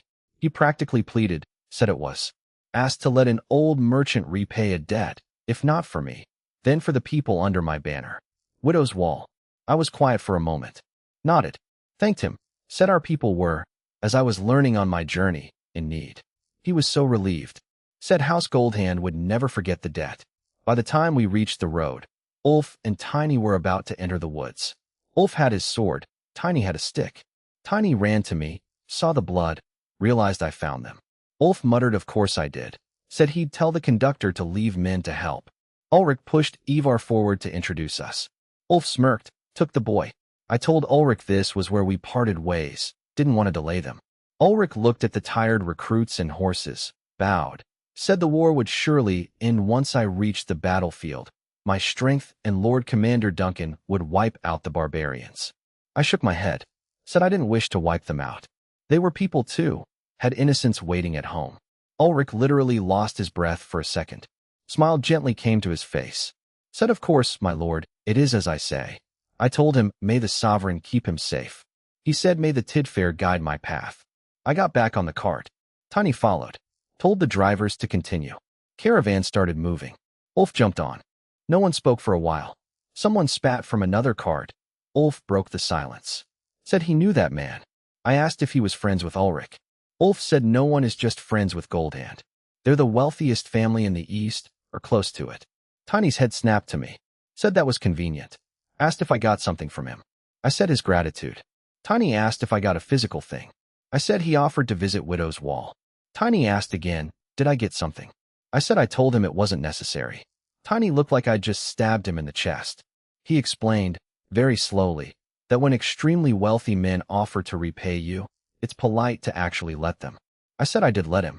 Tiny looked at Ulf for backup. Ulf just shrugged and said I was his lord. Tiny sighed at the sky, literally asking the gods for the strength to deal with me. Light dimmed. Trees opened up. Caravans slowed near a massive traveler's inn. Stables, carts, smoke. Travelers and adventurers everywhere. I was in awe, quickly shut my mouth and straightened my back. Ulf snorted. Tiny had told him I was 13, and Ulf was starting to believe I might be even younger. I looked around, then stopped. Near the entrance, laughing with cups, were men in the colors of Duke gone. The Duke's soldiers. My hand curled into a fist. Tiny noticed, shoulders jumped to his ears. Whispered, maybe we should eat first. I didn't respond, started walking toward them. Ulf stepped in front, hand on my shoulder. Said nothing good comes from confronting them. I whispered I wasn't confronting them, just wished to speak. Ulf let me go, blocked Tiny. The men's laughter died when they saw me. Recognized the highborn, saw the scratched insignia, straightened up. The older one with a trimmed beard lowered his cup. I asked if they were soldiers of Duke Gone. He said yes. I said I was looking for Gregor the Butcher and Ansel, taken for the war a few nights ago. He looked at his buddy, who subtly shook his head. Said he wouldn't know, they weren't part of the war efforts. I squinted, asked if they were guards of the realm. He said yes. I looked at them, nodded, apologized for taking their leisure time, told them to carry on. They saluted, said may the sovereign guide my road. I said and yours, flipped my cape, went back to Tiny and Ulf. Told them to the inn. Tiny rubbed his stomach.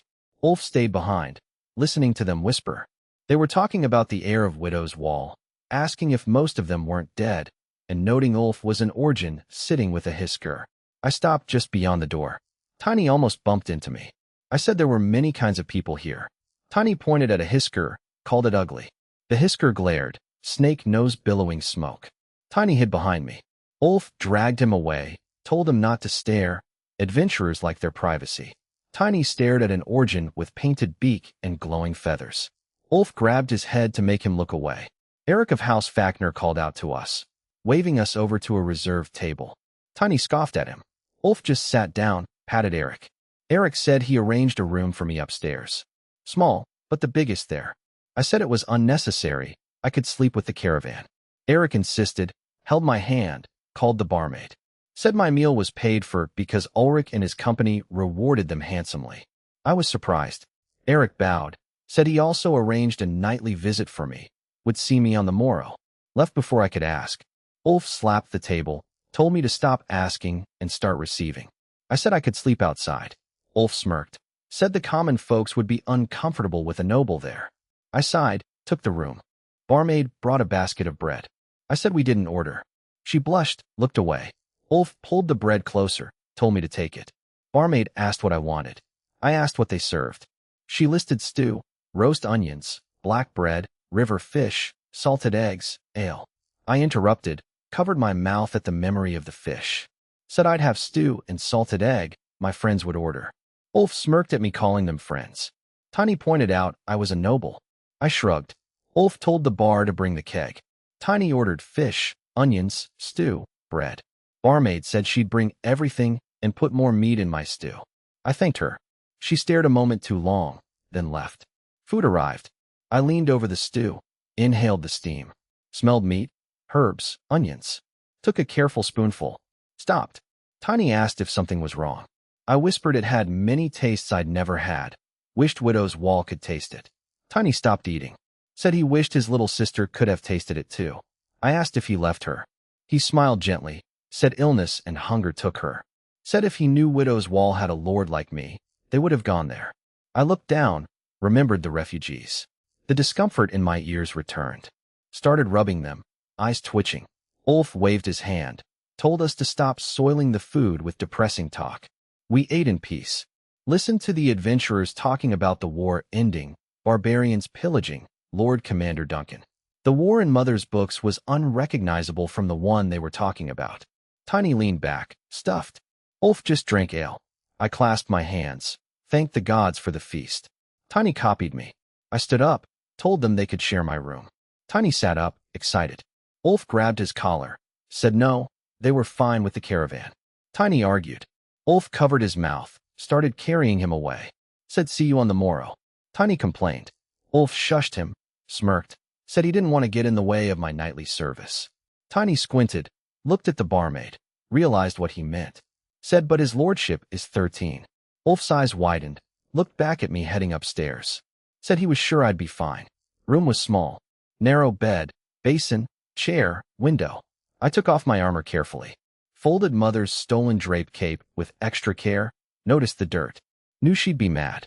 Sat on the bed, looked out at the dark caravan. Smiled thinking of Ulf and Tiny arguing. Smile faded. Looked at Father's armor. Thought about Widow's Wall. Realizing how truly poor we were compared to Riverdown. Even this inn was in better shape. Asked myself if we were bad nobles. Question stung. Knock at the door. I said yes. Barmaid opened it just enough. Top of her dress loosened, flushed face. Asked if I wanted company. I asked whatever for. To warm my bed. I blinked, touched the mattress, and asked why on earth I'd want my bed warm when it was already perfectly cozy.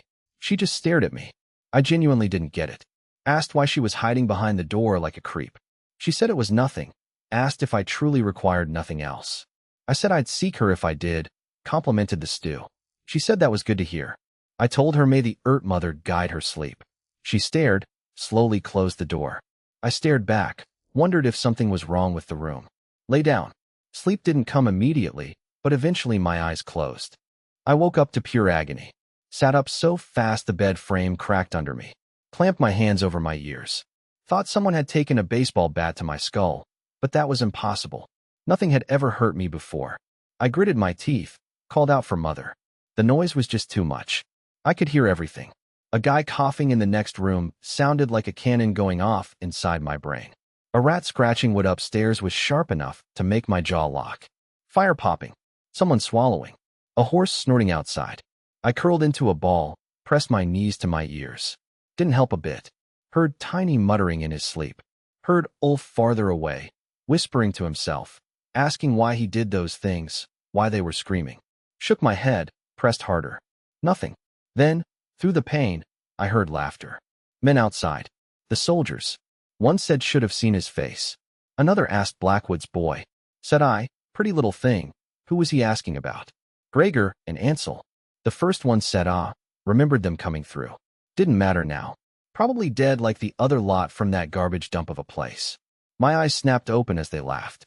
And just like that, the noise vanished. Everything went dead quiet. I sat up, tilted my head toward the window, dropped from the second story, landing right beside their table hard enough to splash ale out of their cups. One of them cursed, reached for his sword, but froze when he saw my golden hair and white sleeping shirt glowing in the lantern light. I stood there, hands trembling at my sides. And not from fear. I don't really do fear. I just stared at the older soldier. Told him, he said he didn't know them. Told him he lied. The soldier's hand froze near his sword hilt. His eyes darted from my loose golden hair to my white sleeping shirt, then down to the cracked mud beneath my bare feet. Ale was splashing across the table from where I'd landed, a cup still rolling in a slow, lazy circle.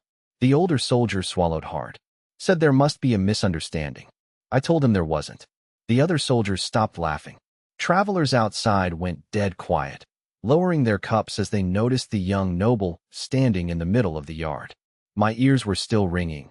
The noise was too much, but all I could hear right now were their hearts, beating so hard it made me tilt my head. I didn't press my palms to my ears anymore. I wanted to hear them. I asked why soldiers of the realm would lie to its people. They swore they didn't know them. I tilted my head again, heard their hearts beat faster. Told them mother taught me people's hearts beat faster when they lie. Told them they were lying. The older soldier stammered about their hearts. I cut him off. Told him to say their names. He blinked. Asked what names. I told him he said them earlier. I heard him. He started to argue. I stomped my foot. Just a step, really. But the mud split beneath my heel. A tremor rolled through the yard. The table jumped. Every cup spilled. Acanian literally fell out of his seat. Most of the soldiers reached for their swords. Almost drew them. Then they stopped. Stared at my open hands. Imagining those hands around their necks. I repeated, with a frown, to say their names. The older soldier dropped to one knee. The others followed, looking deeply confused about where Widow's Wall was hiding a monster like me. He finally said Gregor. Gregor, butcher of Widow's Wall. I asked and he said Ansel. I glared. He lowered his head further. Gregor and Ansel, my lord. I told him he remembered. His voice cracked. Begged me to understand. Said they had no part in taking them. Weren't the men who entered Widow's Wall. Were guardians of the realm. An old man watching from the side suddenly pointed at him. Yelled that he was lying. He saw him chaining an older man when the conscripts passed. My head snapped to the old man. Asked if he chained Gregor. I stepped forward. Smoke started trickling from my eyes. A younger soldier panicked, started drawing his sword. The blade barely left the sheath before I was right in front of him, lightly pushing it back in. Before he could even look up, I was back in my spot. That's when they truly understood what was standing in front of them. I told them they carry the Duke's colors, the trust of the people they take, and names. The smoke in my eyes sizzled. Asked how they could lie about not knowing the names of those who fight for this country. The older soldier whispered that men pass through by the hundreds. I told him to remember hundreds. Told them to strip themselves of their armor. He asked what.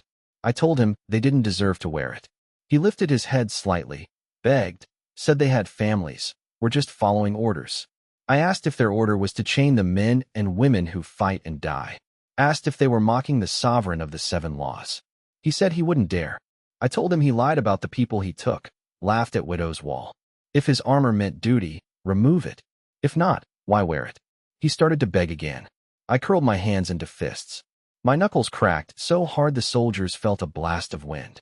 Told them everyone keeps calling me their lord, but I am a lord of Widow's Wall. Not theirs. They looked at each other. No one moved. I took another step. They started reaching for their clasps. Before they could remove anything, a hand rested on my shoulder. Ulf told me to calm down, kid. I snapped my head to him. He gasped, gulped, raised both hands, forced a smile. It lasted a second, but there was fear in his eyes. I saw it. The sizzle in my eyes started to wither. I saw Tiny behind him, pale as a ghost. Ulf softly said people were sleeping. My breathing was still heavy. I could hear every heartbeat in the yard. And Tiny's was the strongest. I told Ulf they lied. He said men lie. I said they are soldiers. He said yes, but they are men first. And so was I. The heat in my eyes died down. I glanced at Tiny, then the cowering soldiers, then the people watching. They all looked away. My breathing slowed. I looked down at my hands, realized I'd been gripping them so hard I could barely uncoil my fingers. Ulf whispered he knew what anger was like. Said it didn't suit me. Said these people weren't worth it, they're just stupid. Said he'd seen a worse monster in his own reflection. I said his name. He sighed, turned to the soldiers, waved them off. Told them not to show themselves until the caravan left if they knew what was good for them. They glanced at Ulf, then each other, and scampered away. People spat on their path.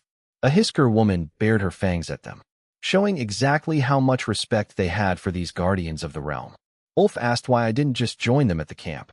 I nodded, followed him quietly. Tiny hurried after, glancing back once at the cracked ground. No one spoke around the campfire for a long while. We just lay beneath the stars. Tiny curled under a borrowed blanket. I lay on my back, arms at my sides, staring up. The stars were the same, but it felt so unfamiliar. Widow's Wall was missing. I whispered that I was wrong. Tiny shifted, said he didn't think I was. The soldiers were out of line. Even in Riverdown they strut like they own it. I closed my eyes. Said what I did was improper. I carry the name of House Blackwood. Ulf snorted. Asked if it was improper. I said I was angry. Tiny said I had every right. Ulf agreed. I said that didn't mean I had the right to do whatever I wished. Father taught me to be good to everyone, even sinners. Mother taught me restraint, but only to those who deserve it. Ulf smiled. Said that's what I did. I said perhaps. But if he hadn't come, thanked him for stopping me. He said he was just doing something he wished someone had done for him. The sins he'd committed. Tiny blinked, said he couldn't imagine Ulf angry. Ulf held his breath. Said he wasn't. That's what made them worse. I raised my palm to the sky, made him a promise. If his emotions ever called for him to do something violent he'd regret, I would stop him. Ulf breathed out an amused laugh. Said I came too late. Much too late for him. Meanwhile, back at Widow's Wall, Axe had returned, gone straight to the manor. Probably a mistake, because Mother had her weapon ready. Lamb was behind her, snickering at the thought of me adventuring with a thief. Fortunately, Father was outside bolstering defenses. Axe stammered he'd take Ned and Cedric and make haste. Mother stared at him, sighed, told him to get up. Convinced herself I'd be fine, though her face said otherwise. Brushed her thumb against the circular burns on her palm. Glanced at Lamb, who straightened up. Said she had a more urgent matter for Axe. Scout the veil. Axe blinked. Said Lamb was a child. Mother said she was one of the strongest and fastest warriors of Widow's Wall. Trains with her son. If anything happened, she could carry him and escape. Axe bowed. Said he'd have supplies ready, leave immediately. Mother told him whatever he found would decide whether Widow's Wall needed to be abandoned. The caravan moved at first light. No one spoke of the soldiers. At least, not where I could hear. Or maybe they did, and I just couldn't hear them anymore. That was the bothering part. The world still sounded sharper. Wheels creaked, horses snorted, birds called. Tiny's stomach growled loud enough to make me glance at him. But it wasn't like the night before. Couldn't hear heartbeats. Couldn't hear blood pounding or scratches in walls. After an hour, I turned and stared at Tiny's chest. He covered it like a girl. Asked why I was looking at him like that. I said I was trying to hear his heart. His face changed. Asked if I could do that. I said I could last night. Leaned closer. He leaned away until he hit the cart. Heard wheels, horses, axles, Ulf shifting, wind. Nothing. Confessed I couldn't hear it. Ulf clapped. Said maybe the boy doesn't have a heart. Tiny called him a half-wit. Ulf called him a sod. Cart was the noisiest again. People didn't mind. They were in a good mood after I showed those soldiers their place. Hours passed. Sun got hotter. Ulf praised the mighty solar for the bastard heat. Land opened into yellow grass and dry soil. Spirits were moving freely. Hundreds of them. But they merged into the earth because something enormous was moving between the hills and the distance. I stood up so fast the cart dipped. Tiny almost fell over Ulf. We both asked what that was. Ulf smiled. Creature larger than any beast I'd seen. Legs like towers, long swaying nose, curved tusks, flock of birds on its back. Ulf said it was a mountain horn. I whispered I'd only seen them in books. Tiny asked if it could be eaten. I said no. They're children of the Earth Mother. Harming them is blasphemous. Divine beasts from the time of the first king. Ulf shook his head. Said that wasn't why no one hunts them. Said he witnessed one die. With its death came calamity. Scavengers, beasts, thousands of them mowing through settlements to feast on the fallen behemoth. Conversation died. Watched the mountain horn for an hour. Still in sight. Journey went on. Not quietly. I made the caravan stop because an old lady dropped a sack of grain. Ulf said she was a witch. I said she didn't look like it. He said she was wearing darkness and had a nose large enough to poke me. Passed a Hamlet. Gave barefoot kids our leftover bread. Tiny complained. Well, broke on a wagon. Eric shouted to leave them. I lifted the entire wagon to a better spot.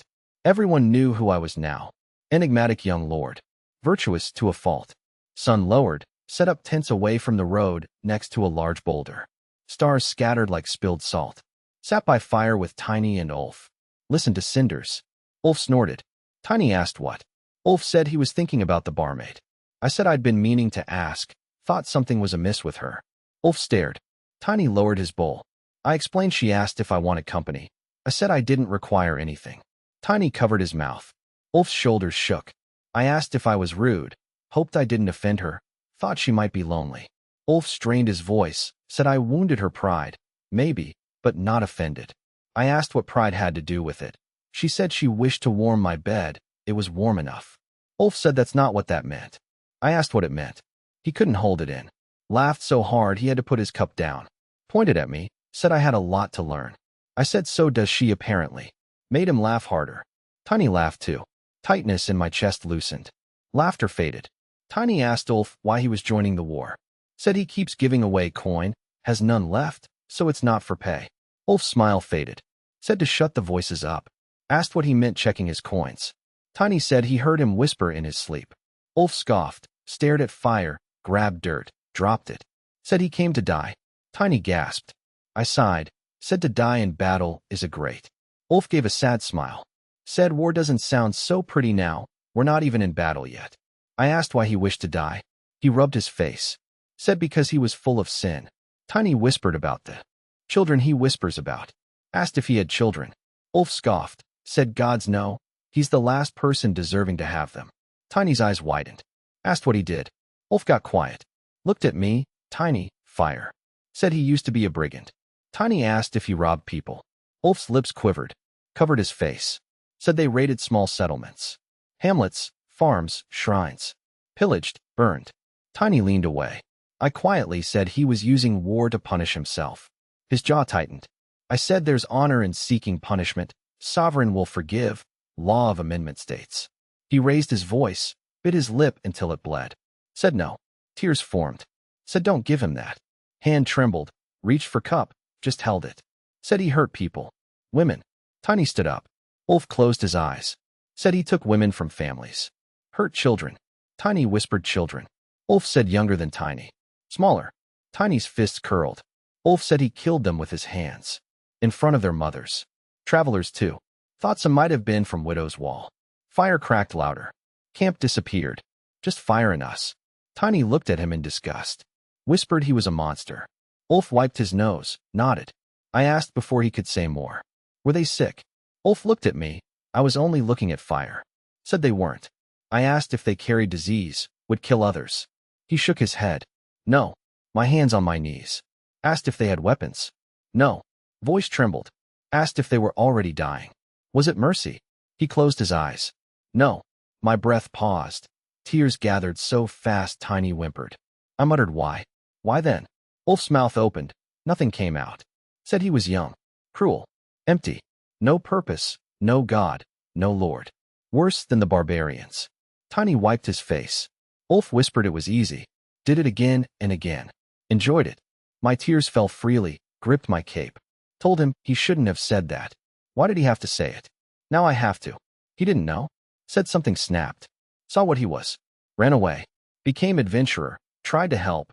Gave everything to orphanage. But the voices won't go away. Going to war to bleed enough. I interrupted him. Said I asked the 3 questions. Gave him one more. Ulf stopped. I stood slowly. Said I wanted one of them to save him. Hand moved to sword. Tiny's eyes widened. Said wait. I drew it anyway. Voice shook. In the name of the sovereign of the 7 laws. Ulf of the East. Murderer of the most innocent. Ulf's face went slack. Tiny tried to approach. Said there is no path to his salvation. May the sovereign forgive him, because I cannot. Tiny's breath short. As a servant beneath his law, sentenced him to die. Tiny gasped no. Ulf's body moved on its own. Fingers rose, writing in the air. Tidfather, huh? Before words could glow, I grabbed his hand. Words faded to smoke. Ulf held his breath, stared up at me. I stared back, tears running. His arms strained, then stopped. Shoulders lowered, pained expression withered. Wry smile fell on his face. Whispered, "So it's me." Said he was sorry it had to be me. I held my breath. Drove the blade down through his shoulder, straight into his heart. His body jerked once. Pulled sword free. He dropped. Sword slipped from my hand. Knees struck dirt. Everything dropped. Fire crackled. No one moved. Camp was too small not to hear, not to see. Everyone quiet. I was on my knees, hands stretched forward, fingers shaped around a sword that wasn't there. Sword beside me, Ulf in front of me. Tiny on the other side, hands over mouth. Stared at Ulf, me blood. Whispered, "What have I done?" I couldn't answer. Breath felt like it belonged to someone else. Looked at Ulf's face. Relief was gone. Everything gone. Reached for sword, Tiny flinched. Hand stopped. Crawled closer. Placed fingers on Ulf's face. Closed his eyes like I did for cattle. He wasn't a cow. Wasn't a beast anymore. Just Ulf of the East. Voice trembled. Said I need to bury him. Tiny didn't move. Caravan did. Older man rose, brought a shovel, placed it steps away. Knelt. Offered one line of prayer. "You are now one with the Earth Mother." Left. I took the shovel. Tiny watched me walk away. Started digging. Ground was dry. Should have been easy. I could lift wagons, shatter stone. But digging without destroying the earth was slow. Had to hold back. Handle creaked. Tiny watched from firelight. Didn't help. Grave deep enough, others gathered in distance. Dispersed when I returned. Lifted Ulf gently, carried him to the hole. Tiny followed. Placed him in the earth. Looked smaller. Fell to my knees, hands folded. Whispered, "Sovereign of the 7 laws." Stared at body, prayer died. Said, "Earth Mother, he is with you now." Wind carried dust. Only answer I got. Covered the grave. Tiny moved closer. Eyes red. Asked if I thought he was my friend. I looked at the dirt. Said he is. Tiny's fingers curled. Asked why then. Closed my eyes. Said because it is my duty. Tiny looked away. Said he was sorry. I know. Tried to be better. I know. Shoulders shook. Asked what the point of trying to be better is. I had answers, but none. Wanted to say it mattered. Repentance mattered. Orphanage mattered. Saving people mattered. Laughing by fire mattered. It did. It had to. But he still killed children and let mothers watch. Said I do not know. Tiny stared. I opened mouth. He stepped back. Flinched, I froze. Swallowed. Said he's going to sleep. Walked away quickly. I remained by the grave until morning. Alone on the cart. Tiny rode elsewhere. Others too. Didn't notice. World continued. Wheels creaked. Horses snorted. Spirits moved. Road same. Sky same. Journey lost its color. Hands folded in lap. Sword cleaned. Sheathed. Didn't touch it. Felt so heavy. Carried it all day. Caravan stopped twice. Didn't move. Didn't help. Night came. Narrow river. Took my bowl. Walked away until camp couldn't see me. Sat by river. Placed bowl down. No hunger. Listened to river. Clasped hands. Whispered, "Sovereign." Asked the 3 questions. He answered. No answer could spare him. Said I hated him at the moment. Hated the person he was. But I do not. Frog croaked. Said I made it swift. Did what was required. What a noble should do. Didn't break oath. Didn't allow murdered children to go unanswered. Voice shook. Looked across river. Teeth showed. Scream tore through my throat. Rippled air, blew away water. Camp heard it in their stomachs. Lasted a moment. Stared across river. Asked why it feels like I am wrong. Hands fell to damp ground, through mud. Asked why it hurts. Why so heavy? Clasped chest, covered family insignia in mud. Asked why my hand still feels it. Why he smiled. Why he said sorry. Why he made me do it. Head lowered. Said no, that's wrong. Pressed muddied hands to face. He didn't make me. I did it. Because it was right. Shoulders shook. Asked why it feels like I'm wrong. First sob broke out. Covered mouth, made it worse. Smaller, uglier. Father. Voice cracked. Mother. Names ruined me. Bent forward. Forehead almost touched mud. Hair hid me from shame. Choked that I did what I was supposed to do. Asked. Tried. Wanted one to save him. Wanted him to stop talking. Grabbed hair. Twisted it with mud. Said he was my friend. Gritted teeth. He was my friend. Words made me wail. Not cry. Wail. Face twisted. Nobility stripped away. Snot fell. Tears mixed with mud. Body curled. Clotted dirt. Looked exactly like a 13-year-old child. Sobbed, "Mother, please, want to go home." River gave no answer. Behind a tree, Tiny stood, hands over mouth. Followed quietly. Had his answer now. Tears ravished his face. Didn't step forward. Didn't run. Just watched the young lord cry for his mother. Morning came, grayer. Alone on cart. Eyes red, face clean. Others avoiding my eyes. Closed eyes, waited. Cart dipped. Open eyes. Tiny sat in front of me. Held bread. Tore it in half, held one piece out. Said I should eat. Told we'd be at battlefield by sundown. Stared at bread, took it with both hands. Thanked him. Nodded, ate in silence. Cart moved. Noon, wind changed. Smelled of smoke, iron. Trace of battle. Graves, thousands. Northern White Plains. Sky blotted by dark smoke, tents like mold. Banners snapped, supply carts, trenches, wounded. No violence. War was awfully quiet at night. Only groans of those who hadn't died. No glory. Stood slowly. Tiny stood beside me. Whispered how we'd find my people here. I didn't have an answer for Tiny. I just stood at the edge of the war camp, staring at a sea of tents that stretched across the northern White Plains. Or at least, I assumed it was the northern White Plains. Honestly, I had no idea.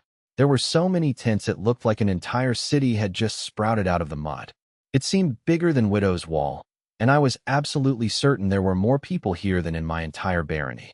I was expecting a fortress, garrisons, guys polishing their gallant horses. Instead, I got a sprawling refugee camp with a body count. I asked myself if maybe it was just because it was night. We stepped deeper into the camp, and Tiny immediately covered his nose. The smell hit him like a physical wall. Smoke, mud, horse dung, human dung, sweat, and something else. He gagged, asking what the hell that smell was. I didn't cover my nose at first. It just smelled like Gregor's butcher yard. But as we kept walking, I realized it was completely different. It smelled like rot. And not cattle rot. Human rot. My eyebrows lowered, I tilted my head, but I still didn't cover my nose. I just looked around until I spotted a massive tent that stood out from the rest. I told Tiny we were going that way. He asked if I knew where to go. I said no. He asked why we were going that way then. I told him it was the largest tent. He followed my gaze to the center of the camp, where huge pavilions sat behind rows of guards, banners, and stacked crates. One banner flew higher than the rest, though the smoke made the colors hard to see. I told him Lord Commander Duncan would be there. He asked if I could just meet him. I reminded him I was still a noble. He looked at me, looked at the camp, looked at the guards, and just said right. The path to the big tent wasn't exactly quiet. Well, it was quiet, but it was hard to ignore the pained groans coming from the smaller tents. Tiny tapped my arm and pointed at a cart rolling by, loaded with bodies covered in cloth. And not just one body. 3 of them, each stack fuller than the last. My eyes darted everywhere. A guy sitting by a fire in full helmet, staring into nothing while his buddy tried to make him eat. A horse lying on its side by a broken wagon, taking shallow breaths while a stable hand stroked its neck. Tiny stayed close, but he was definitely hesitant to walk right next to me. We finally reached the first row of guards near the big tent. I straightened my back, introduced myself as Enel of House Blackwood, and said I sought Lord Commander Duncan. The guards looked me up and down, checked out my old armor, the scratched deer with tree horns, the mud on my boots, and then looked at Tiny hiding behind me. One of them gave a very slight bow, said the Lord Commander was occupied. I said I understood, I'd wait. His face tightened, said that wasn't what he meant. I explained I came for the people of Widow's Wall taken for the war. Gregor the butcher, Ansel the seamstress's son, said I believed Duncan would know where they were. The guard repeated that the commander was occupied, told me to seek the quartermaster. Classic military runaround. I asked where he was. Guard pointed to a nearby tent. So we went there, only for the skinny quartermaster to point us to the western camp. We found the knight in charge of the western camp, fast asleep. When we asked to wake him, we got immediately shooed away and told to check the trenches. The trench master had no idea who the Blackwood men were, but said if we meant the guys from 2 days ago, we should just check the tents. Tiny was already exhausted, told me he didn't think any of these men knew where my people were. My fists curled so hard Tiny gasped and took a step back. I noticed, immediately relaxed my hands, and apologized. He asked what for. I said it was nothing, we were just wasting time. He asked if I couldn't just use my ears. I blinked. He pointed at his own ears, reminding me that back at the inn I said I could hear everything. I thanked him for the reminder and closed my eyes. Tilted my head to the noise of the camp, neck tightening. At first, just noise. Tiny leaned in, tilting his head too like it would help. Then a voice asked if we were the men seeking the Blackwood lot. We both jumped. A woman carrying a bucket of bandages was standing right there. The water sloshing in the bucket was more red than clear. I bowed my head, said yes, my lady. She stared at the deer on my chest, sighed, and pointed in a specific direction. Said they were situated there. I started to thank her, but she shook her head. Said she was there last night, and she was afraid most of my people were dead. Sorry, my lord. Tiny looked at me. My face didn't change, but my hand curled again. No strength this time, just a desperate tremble. I whispered my thanks, said I owed her. She waved me off, said us young lads were killing ourselves in this war. What we owed was already paid. I lowered my head, told her I'd wasted enough of her time. She told me the king could end this war if he wanted to. Just one wave of his hand. Make the barbarians disappear.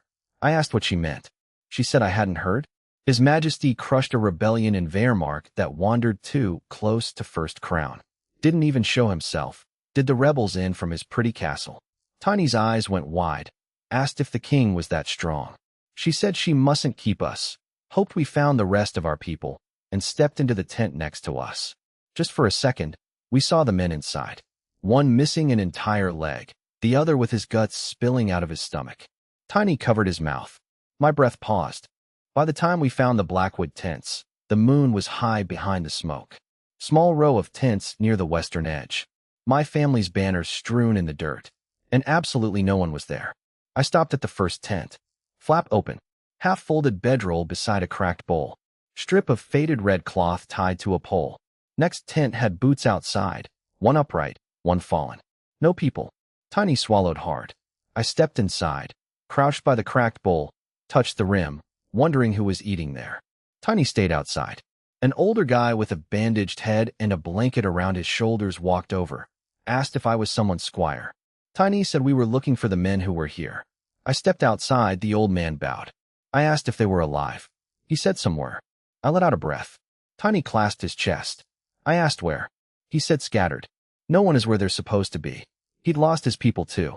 I asked for Gregor and Ansel. He shook his head, didn't know names. I thanked him. He went back to his tent. I just stood in the empty space where my people had slept. Picked up the fallen banner. Tried to clean the dirt off, but just ended up ripping it. Stared at the torn insignia, carefully folded it, and put it on a crate. Tiny rubbed his arms, said we could search again in the morning. I said yes, went into the tent, told him there was room. He looked at the inside, then at my sword. Gulped. Said he'd just keep watch. I noticed him looking at the sword, moved it slightly out of his gaze.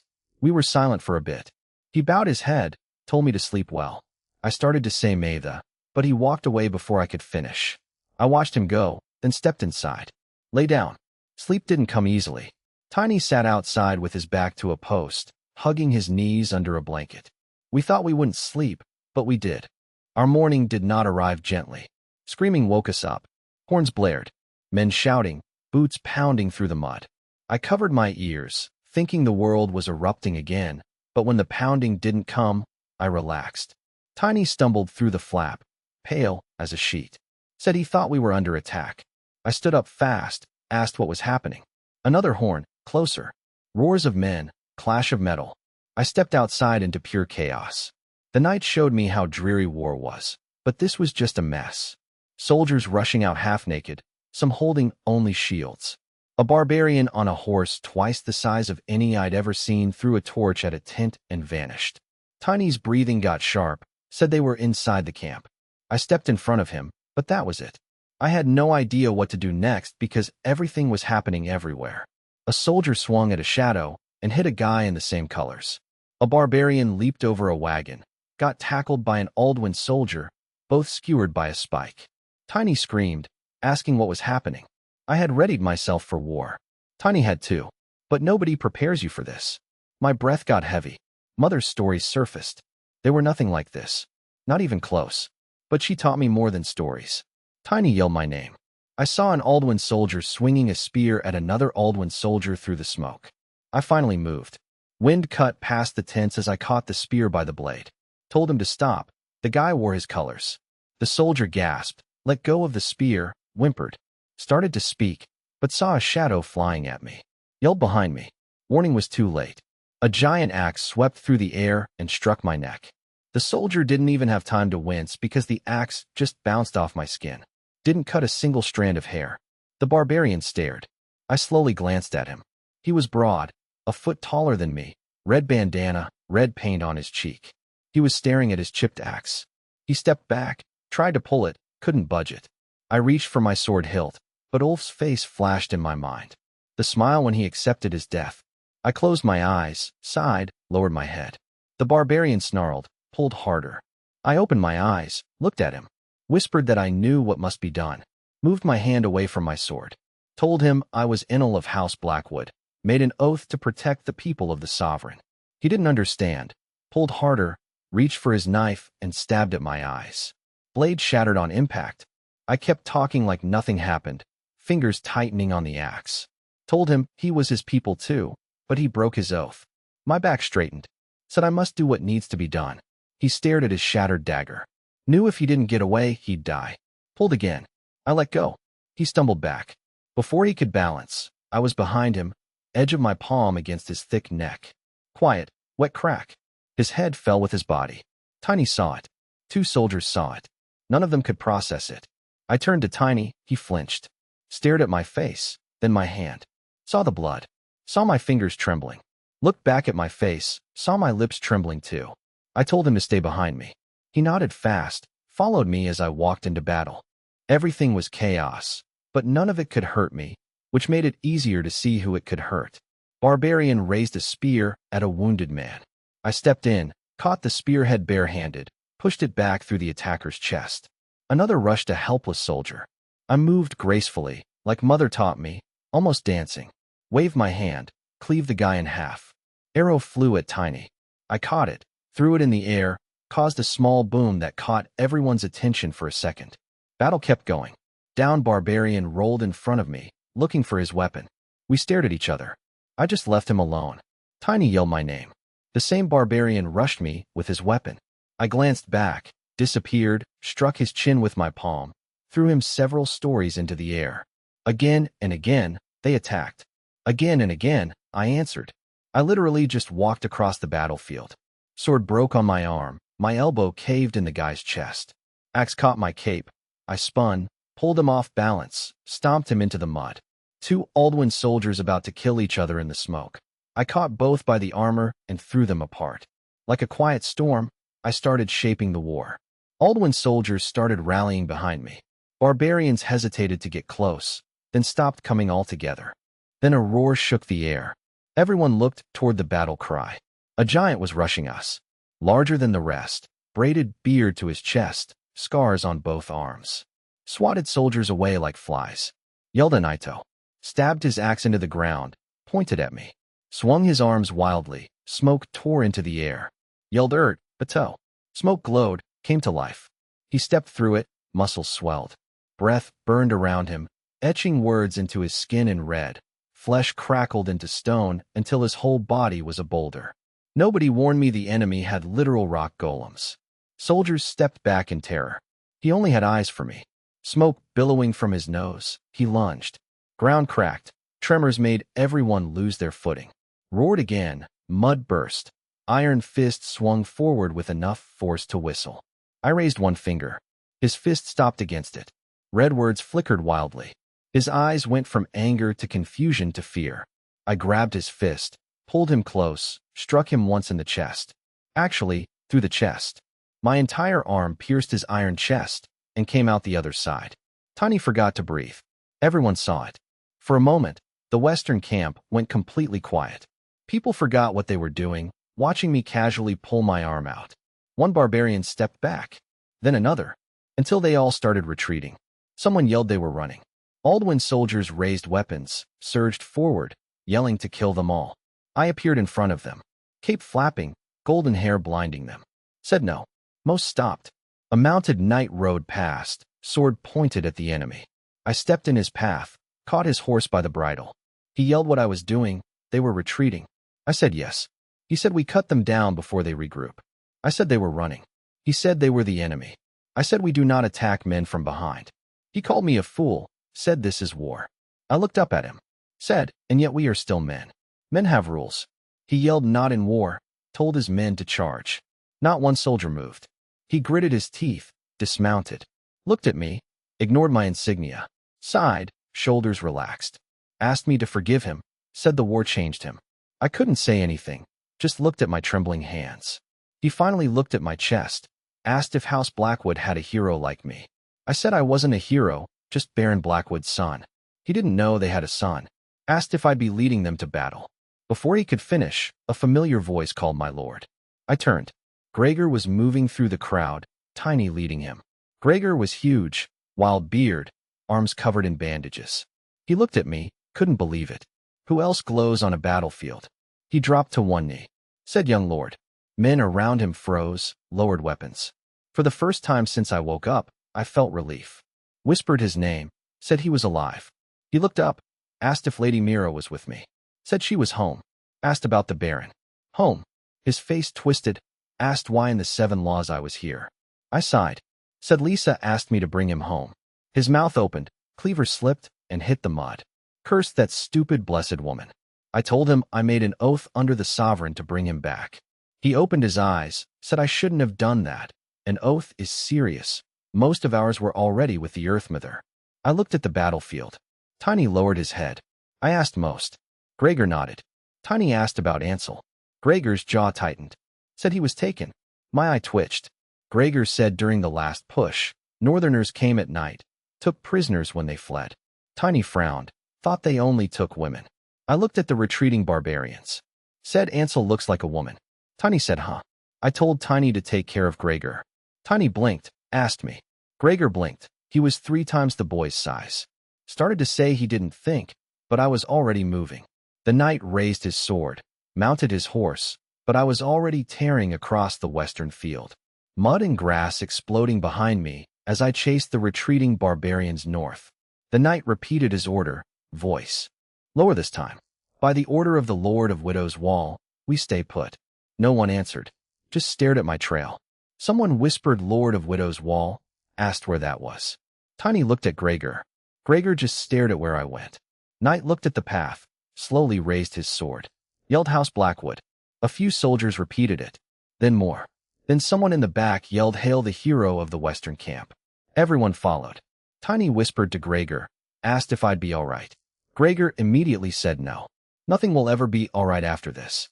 Whispered young Baron. At the center of the camp, Lord Commander Duncan stood over a map. Armor covered in dirt and dried blood, hair full of debris. Looked like he hadn't slept in months. Staring at the map for an hour, not blinking. Vision blurring, shook his head to stay awake. Messenger burst in, almost slipping. Yelled the western camp was under attack. Duncan rushed for his weapon, stopped. Asked was. Messenger said yes, attack is over. Duncan asked if they lost the camp. Messenger said barbarians retreated. Duncan went back to the map. Asked why they'd retreat when they had the advantage of a surprise attack. Messenger said the air of Widow's Wall made them retreat. Duncan stared. Asked who. Meanwhile, inside a cramped, dilapidated hut, several women were shackled to each other. Packed so tight they were breathing each other's air. Most cried. A few tried to stay strong. All their strength was targeted at the only man in the group. Lamb's older brother, Ansel. He looked at the women. They were all staring at him.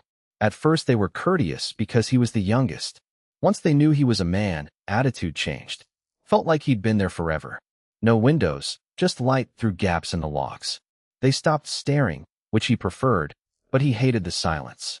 Most were from nearby villages, some warriors. Some reminded him of his mother. He knew his sister would be all right, but worried about his mother sewing endlessly. If Lamb were here, she'd have claimed the territory by now. Almost made him smile. Chain around his ankles twisted, sliced his skin. He gritted his teeth, hugged his knees. Wished he was as strong as Lamb so he could break the shackles. But he was helpless.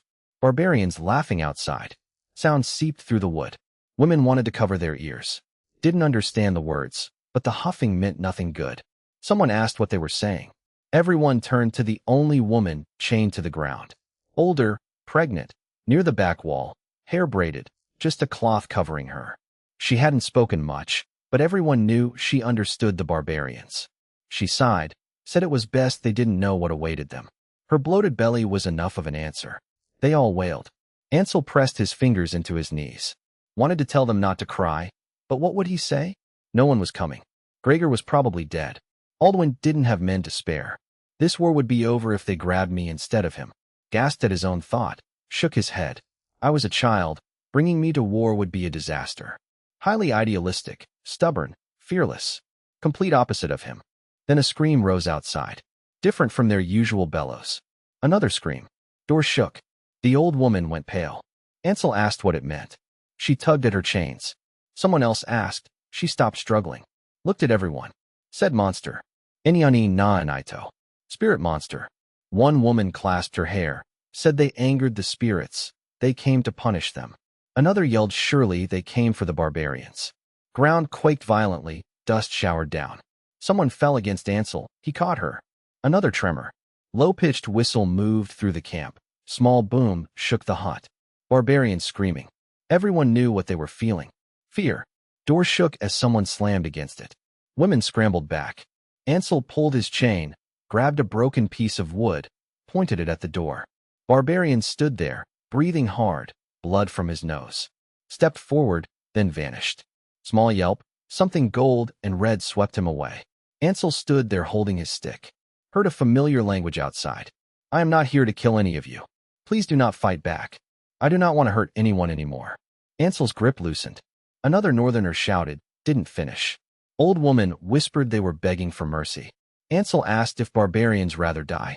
She said not against whatever visited their camp. Ansel whispered he might know who it was. Stood up, tugged his chain, told the women to follow. One screamed wait. Ansel said he knew him, was sure of it. They heard the change in his voice, slowly got up, followed him. Ansel stepped into the light, squinted. Couldn't understand what he was seeing. Northern camp was completely broken. Everything destroyed except their hut. Weapons scattered in one place, horses tied to a single post. Barbarians tied together with twisted swords. Ansel stepped carefully, women followed.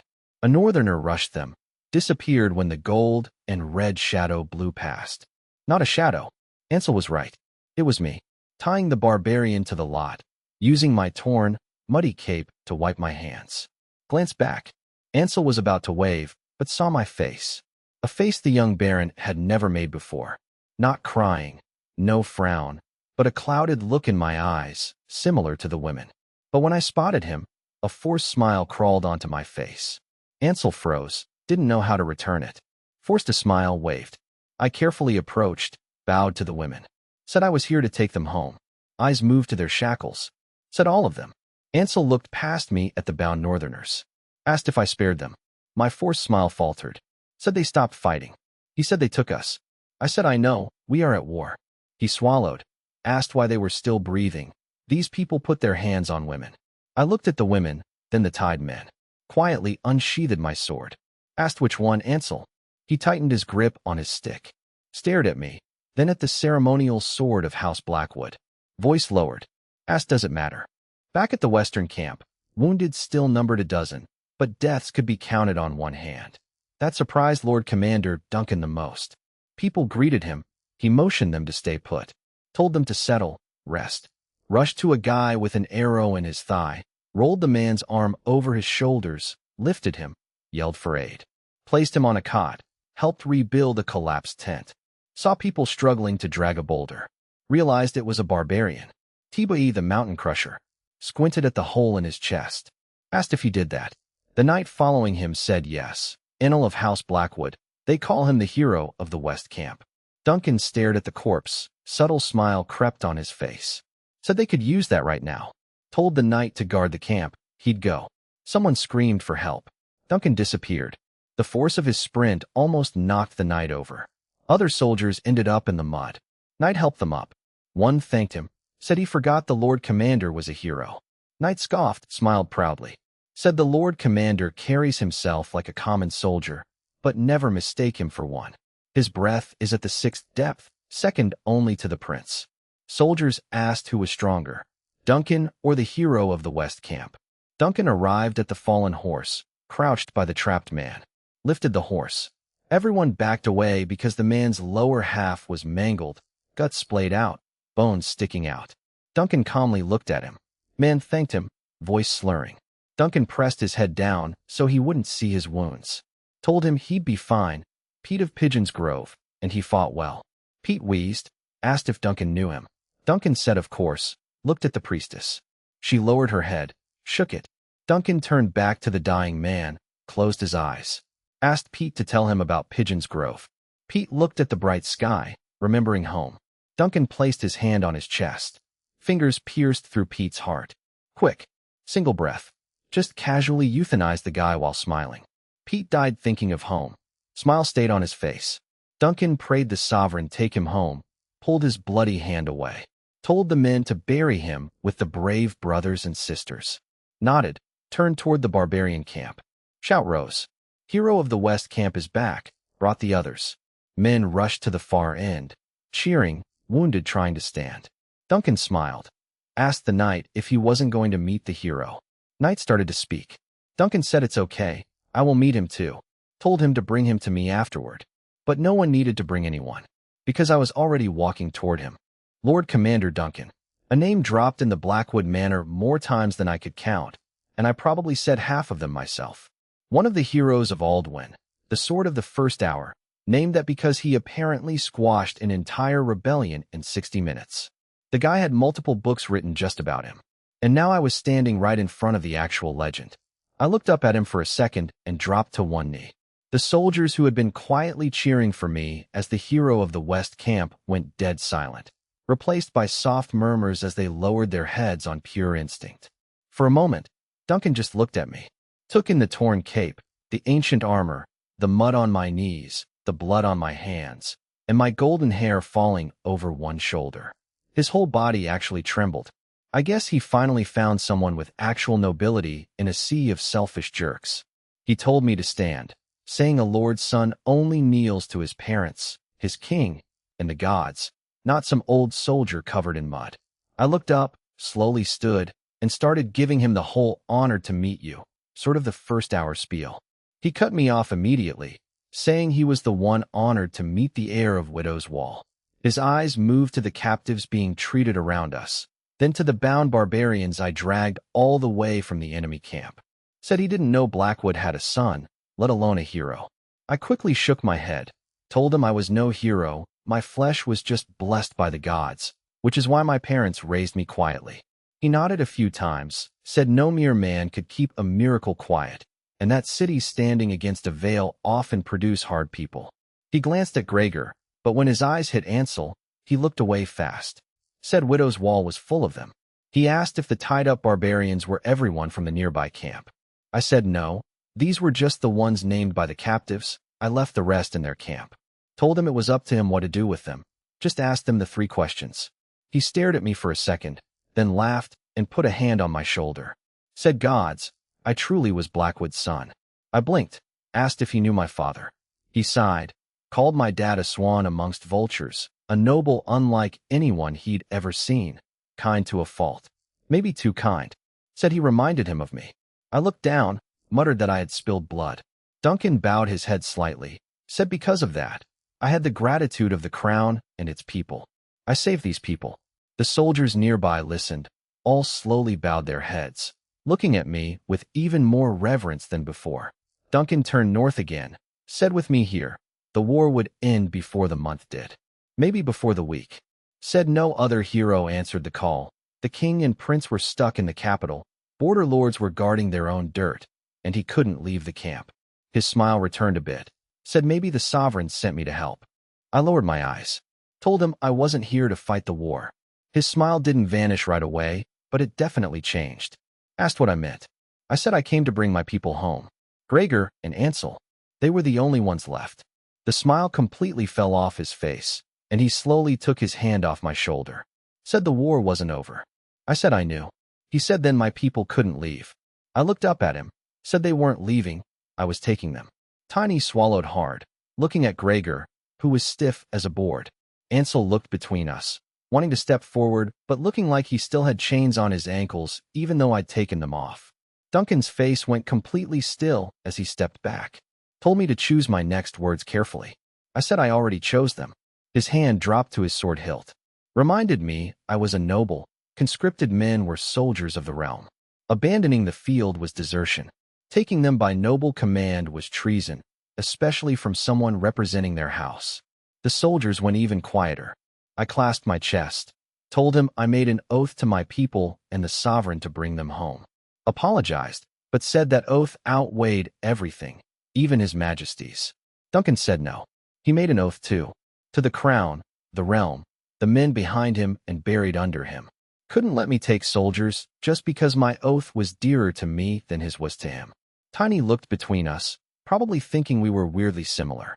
Like looking at an older, way more tired version of me. I closed my eyes. Said Gregor was the only grown hand of his household. His son wasn't of age. Under the sovereign's law, he shouldn't have been taken. Duncan's expression shifted. Asked what? I said his soldiers took him. Duncan looked at Gregor, who just lowered his head. That was answer enough. Duncan's jaw tightened, shook his head. Said the fault was his. Apologized to Gregor. Said the men responsible would be found and punished. Gregor started to thank him, but Duncan cut him off. Said don't thank him for fixing his own mess. Then looked at Ansel. Asked about him. I glanced at Ansel, didn't answer right away. Finally said Ansel didn't fall under the same law. Duncan closed his eyes. When he opened them, the softness was completely gone. Said he must do what he must do. Tiny's shoulders hiked up in panic. I didn't move. Said I'd take the punishment myself. Gregor snapped his head up. Ansel stepped forward, telling me to wait. Duncan gripped his sword hilt, raised his voice. Said the punishment for treason was death. The words rippled through the crowd. People gasped. The guys chanting my name earlier just looked at the ground. Duncan stared at me, but there was no cruelty in his eyes. He looked more torn than anyone. Told me I saved lives today, not to throw mine away. Said Gregor could go. He'd write the order himself. But Ansel and the others had to stay. War was almost over. Fight with him, finish it together, then take them home with my honor intact. I straightened up, but my shoulders dropped just as fast. Said I was afraid I couldn't join. He asked why. I said standing here as a soldier would disrespect the sovereign. My hands tightened. Said I wasn't of age. For the first time, Duncan looked genuinely shaken.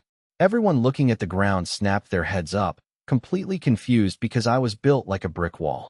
Duncan stepped closer, lowered his voice, begged me not to do this.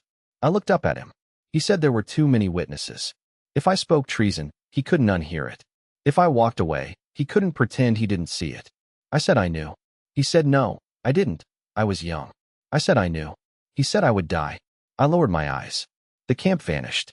All I saw was the campfire with Tiny and Ulf. Remembered Ulf's face, his tears, his smile. Oh, I finally got it. Got why he was smiling. I looked back at Duncan and said I knew. He narrowed his eyes, asked if I knew. I said I knew from the start my journey would lead to my death. Gregor stepped forward, begging me not to do it for them. I said I made an oath. Ansel's voice cracked, told me to break it. Duncan told me to listen to my people. I shook my head, told Duncan I'd die either way. If I broke the oath, I'd pay with my flesh. Duncan's hand trembled, drew his sword an inch. Called me a fool. I asked him to let me take my people home, and I'd gladly accept my death there. He stepped forward, blade lifting another inch. Said he couldn't let me leave to die. For the kingdom's sake, I had to live. My hands fell to my sides, one moving toward my own sword. Asked what he was going to do then. He didn't answer. Just let out a single breath that made every soldier there almost collapse. Said he was going to do something he'd regret for the rest of his life. Drew his sword. But right as it left his side, a horn blew from the north. A messenger came sprinting through the mud, nearly slipping. Duncan didn't take his eyes off me, told the guy to speak. Messenger gasped that the barbarian main force was moving. Duncan's jaw tightened, asked how many. Hundreds. The entire camp instantly scattered away from us. We just kept staring at each other. Finally, I bowed. Told him, may the sovereign guide his hand. He said nothing, turned north, cloak snapping as officers rushed him. I turned to Gregor, Ansel, and Tiny. Told them to gather their things. We were leaving. And just like that, the young Baron of Widow's Wall started his journey home with the people he swore to bring back. And his reward was death. The trip back was quiet. Tiny complained about the hardwood of the cart. Gregor told stories about home. Ansel joined in sometimes. At night, The only sound was Ansel's stifled sobbing, but nobody tried to comfort him. He wouldn't have wanted it anyway. Nearing Widow's Wall, only the wheels made noise. Gregor sat with the driver, Ansel curled next to Tiny, rubbing his healing ankles. I looked at Tiny, asked if he was sure about leaving Riverdown. He looked back at the road, said there was nothing for him there. I pointed out there was nothing to steal in Widow's Wall. He shrugged, said maybe not, but at least I was there. I looked down, asked if he meant me. Thought he feared me.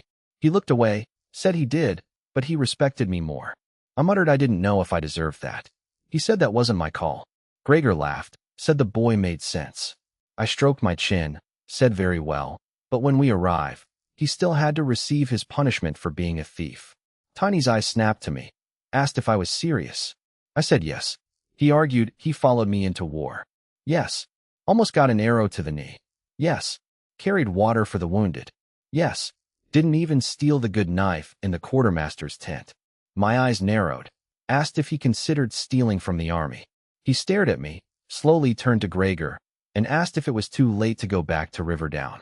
Ansel actually laughed. Not loud, but enough to bring some life back to his face. By day 3, the trees thickened. Air cooled. Spirits moved between roots and stones, but they were quieter. None came close. Then, finally, Widow's Wall. First just the top of the old wall, then the watchtower, then the gate. I stood up before the cart fully stopped. Something was wrong. Fewer people outside.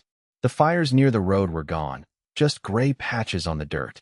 The field was torn up, one side of the wall freshly mended with wood, and roots were crawling all over the lower part of the gate. Tiny blinked, asked if that was Widow's Wall. Ansel leaned forward, asking what happened. Gregor's eyes went wide, realized the dark forest was awake. Before we could freak out, a loud bell rang. Someone screamed to open the gate, that Lord Enel was back with people. The bell rang so hard it shook the whole city.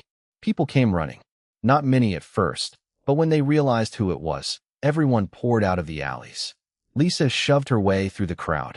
Saw her husband, let out a cry that tore through the gate. Shoved past 2 men before the cart even stopped. Gregor jumped down, caught her. She hit his chest with both hands, then buried her face in him, sobbing, calling him a stupid man. Gregor held her so tight Tiny looked worried he'd break her ribs. Then Ansel's mother showed up, holding a needle and thread, like she didn't even realize she had them. Ansel saw her, and whatever strength he had just vanished. Stumbled off the cart and ran. They met in the middle of the street. She touched his face, shoulders, hair, checking if he was whole. He tried to speak, just made a tiny noise. She started crying, saying Lamb told her I was bringing him back. She didn't believe her. Looked at me to thank me, but Lisa fell to her knees. Gregor did too. I just smiled, told them to get up. Glanced at a group waiting for me to say something. Gregor blocked my path. Begged to be the one to tell the others that their families fought bravely. Told me to go home.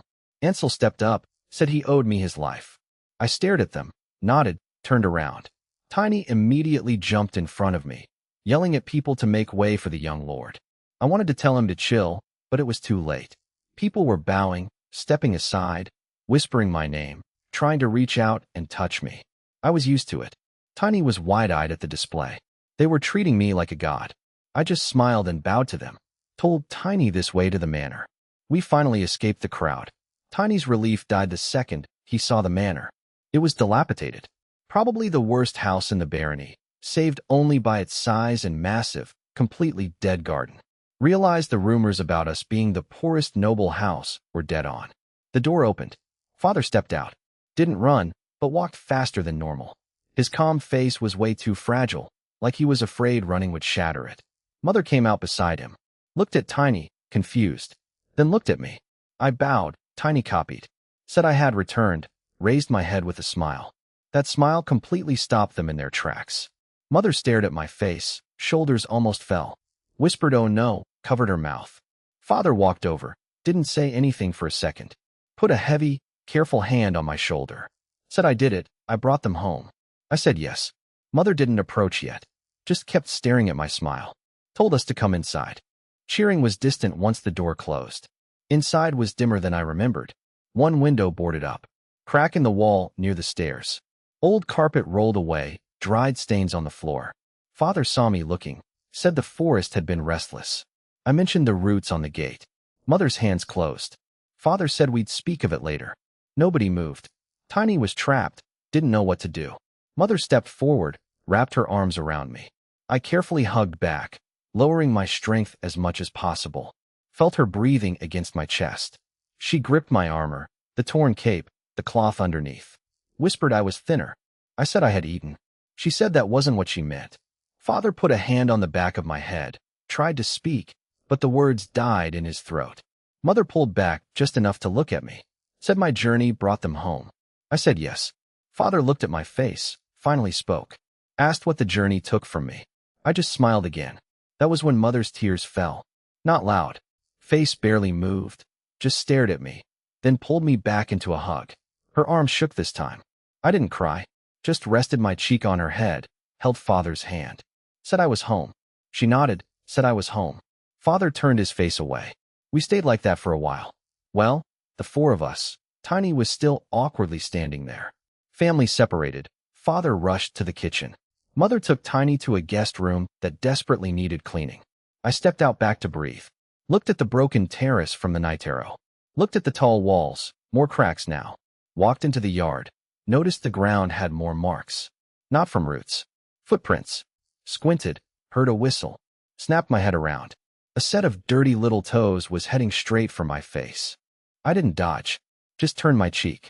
The kick hit me, shook the air. My hair danced wildly as I slid a few steps across the dirt. Lamb landed in front of me, dropped into a stance with her sword. Arms wrapped in fresh bandages, wild brightness in her eyes I hadn't seen before. Tiny screamed from the window, pointing, yelling someone was attacking me. Mother just peeked out, shook her head, went back to cleaning. Said it was just Lamb. Tiny's eyes bugged out. Said I told him she looked like feral folk. Down in the yard, Lamb pointed her sword at me, called me Nemesis, said I had returned. I looked at her, and slowly, truly smiled. Said I was back, hero. She grinned, asked if I was being gracious now. Started to say something. She cut me off, said I should be, told me to watch this. Moved her finger, left a trail of smoke. Breathed out a word, the smoke lit up. Grabbed the glowing word, extended her hand to the side for absolutely no reason, and slapped the invocation against her legs. Yelled. Dirt cracked beneath her feet as she lunged. I moved to meet her. Her sword met my palm. The whole yard erupted. She was way faster now. Not faster than me, but faster than anyone else in Widow's Wall. Except Mother. She swung low, used her hand to launch a kick at my chin. I blocked with my palm, but she threw me several yards into the air. When I hit the apex, she was right there waiting. She already had words in both palms. Raised her left hand to the sky. The word burst forth, making her spin wildly in place. Well, not wildly. Her eyes stayed locked on my face. When she was happy with her speed, she swung her hand and slammed her palm right onto my forehead. The word exploded. I dropped to the ground hard enough to burst it open. She gracefully landed right on top of me, foot planted on my chest. Pointed down at my face, said I had been vanquished, beast. We looked at each other for a second. Then she just fell beside me and started laughing. I laughed too. First time since the road I truly laughed. Turned to her, said she had her breath now. She scoffed, said of course, first depth. Raised her palm to the sky. The bandages around her arm unwrapped themselves. Told me I wasn't the only one with a scar. I glanced at her arm. Long scar running from the top down to her elbow. Skin still red. Asked where she got it. She said I wasn't the only one who fought in a war. I said it looked bad. She said it was bad, thought she was going to lose the arm. Asked if it hurt. She started to say it looked worse then stopped. Said yes. Looked at the wound. Her confident smile faded. Said yes, it hurts. Said she was certain I was hurting too. I said I wasn't wounded. She turned, jabbed a finger into my chest. Didn't say anything, just looked me in the eyes. Whispered she thought she was going to die. I said her name. She repeated it, angrier this time. Said she hated it. Lips trembled, tears drowned her eyes. Seeing that, everything from the past week hit me. Ulf, the barbarians, the war, all the death. Tears broke free from me too. Stuttered that I wanted to go home so many times. Didn't know anyone. Everyone was so different. She nodded, sobbing, said there were so many scary monsters. Giant bear with 4 arms. Her voice cracked, mine did too. We just cried after that. Didn't even talk. For a while, no young baron, no strongest warrior, no hero of the West camp, no girl who fought vehemence. Just two kids under the sky, holding hands because the world got way too big for us. Stayed there for hours until the bell rang again. The bell made me gasp, almost shot up. Lamb sat up, saw my hands trembling, then calming down. Asked what was wrong. I whispered it was time for me to go. She asked what I was talking about. Said I made a deal with Lord Commander Duncan. She squinted, asked if I met the sword of the first hour. What deal? Before I could finish, a messenger screamed for the Baron. Caravan from the south. Merchants. I squinted. Lamb and I looked at each other, pushed each other, and sprinted into the manor and out the front. Far into the gates, banners glowing in the resting sun. Open golden hand with a pine cone hovering above it. Whispered it was a golden hand. Ulrich Goldhand. Banners flowed into the gates. Kids ran beside the wagons, pointing, saying the banner looked like my hair, asking if they made it out of my hair. Adults were just as bad, mouths agape, totally confused until they saw what the wagons brought. Grain, cloth, timber, iron, barrels, crates, livestock. A goat bleated. Kids pointed and laughed because they'd probably never seen one. Caravan stopped in the square. Everyone gathered cautiously, stepped back when the Blackwood family approached, bowed, but kept their eyes on the wagons. Tiny whispered behind me, asking if that wasn't the guy I saved. Pointed at the coach. Lamb scoffed when she saw the old man in a coat, so fine it glistened like my hair. Rings on his fingers, boots completely mud-free. Said he looked soft, elbowed me. I nudged her to shut up. Tiny laughed at her. She glared at him, asked when I was going to tell her who the little tit was. I said his name was Tiny. She raised her voice, about to laugh, but Mother cleared her throat. Lamb straightened up, hit my arm like it was my fault. Ulrich looked around at the cracked walls, thin people, poorly fixed gate, roots still on the ground. Saw me, face changed. Bowed so deep people gasped, called me Lord Blackwood. I blinked, stepped aside, pointed to Father. Said I wasn't Lord Blackwood, he was. Ulrich paused for half a second, smoothly pivoted and bowed to Father. Apologized for coming unannounced. Said he owed me and our house his life since the road. Wanted to pay the debt. Father looked at me, eyes wide. I looked back, confused why he was looking at me. He was trying really hard not to grin. Said there was nothing to forgive. House Blackwood welcomed him. Mother watched him carefully, said he came far. He bowed to her, said gladly. Her son saved his people from feral folk, and from what his men heard on the war road, he didn't stop there. People started murmuring. Ulrich raised his voice so the crowd could hear. Said he heard the young lord broke the raid on the West camp, slew Tibri the mountain crusher, rescued captives alone, returned with prisoners bound alive. Looked at the crowd. Nobody reacted. Most just shrugged, some sighed in relief. Lamb crossed her arms, said it was Enel. Of course it was impressive. And it was super convenient, he got here a few hours after me. Tiny leaned in, agreed, pointed out the dirt on their wheels wasn't road mud. They'd been waiting close by. Lamb waved him off, asked who asked his opinion and what dirt he was talking about. Mother glared at her. She shut up. Father smiled, stepped forward, put a hand on Ulrich's shoulder. Told him to show us what he brought. He'd have his people prep a feast. Ulrich insisted we butcher one of his cows. Father looked at Gregor, who immediately got to work with Ulrich's men. Ulrich gestured to start unloading. Pried a crate open. Smell of grain, dried fruit, salted meat, oil filled the air. Widow's Wall didn't cheer immediately. Almost seemed like they didn't know what they were looking at. Then a kid near the front saw cheese. Actual blocks of cheese wrapped in cloth. A guy gave the kid a small piece. Kids gathered. Started small, then the whole square broke open. People rushed forward, but to Ulrich's shock, nobody grabbed food for themselves. They just helped unload. Tiny stood frozen in front of dried fruit. Lamb walked past, told him to touch it and lose a finger. He pulled his hands back. Said he wasn't going to do anything. She said he looked like a thief. Ulrich's guys tried to organize, but he just watched as Widow's Wall brought everything straight into the Blackwood Manor without being told. Expected them to take some home, but no. Father stood with Ulrich while Mother directed traffic. Grain to storehouse, timber to western wall, iron to carpenters, cloth to Ansel's mother, medicine to healers. Ulrich told Mother these people really trusted us. She said they trusted her husband. Father's smile thinned. Said he trusted them, But that trust led Widow's Wall to what it was now. Ulrich asked if the crown wasn't sending supplies. Father sighed, said not since his father's time. Dark Forest was silent for decades. They didn't see fit to send arms. Ulrich said that shouldn't be the case.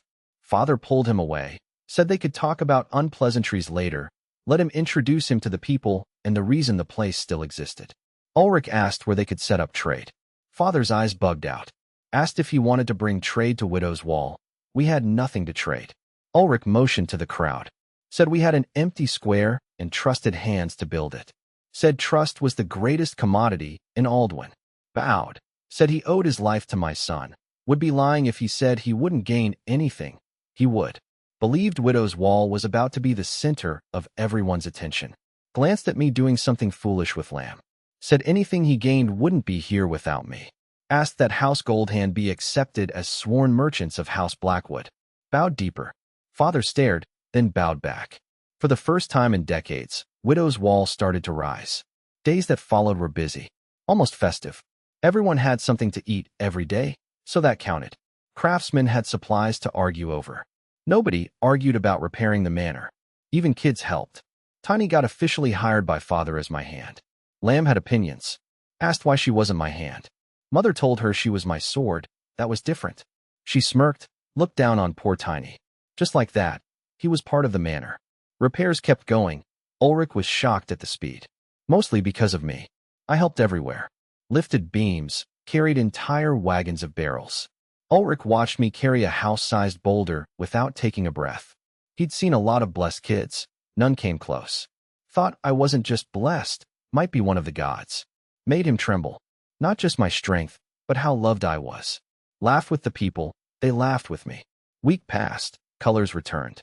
Manor got new curtains because the old ones were tattered and I used one as a cape.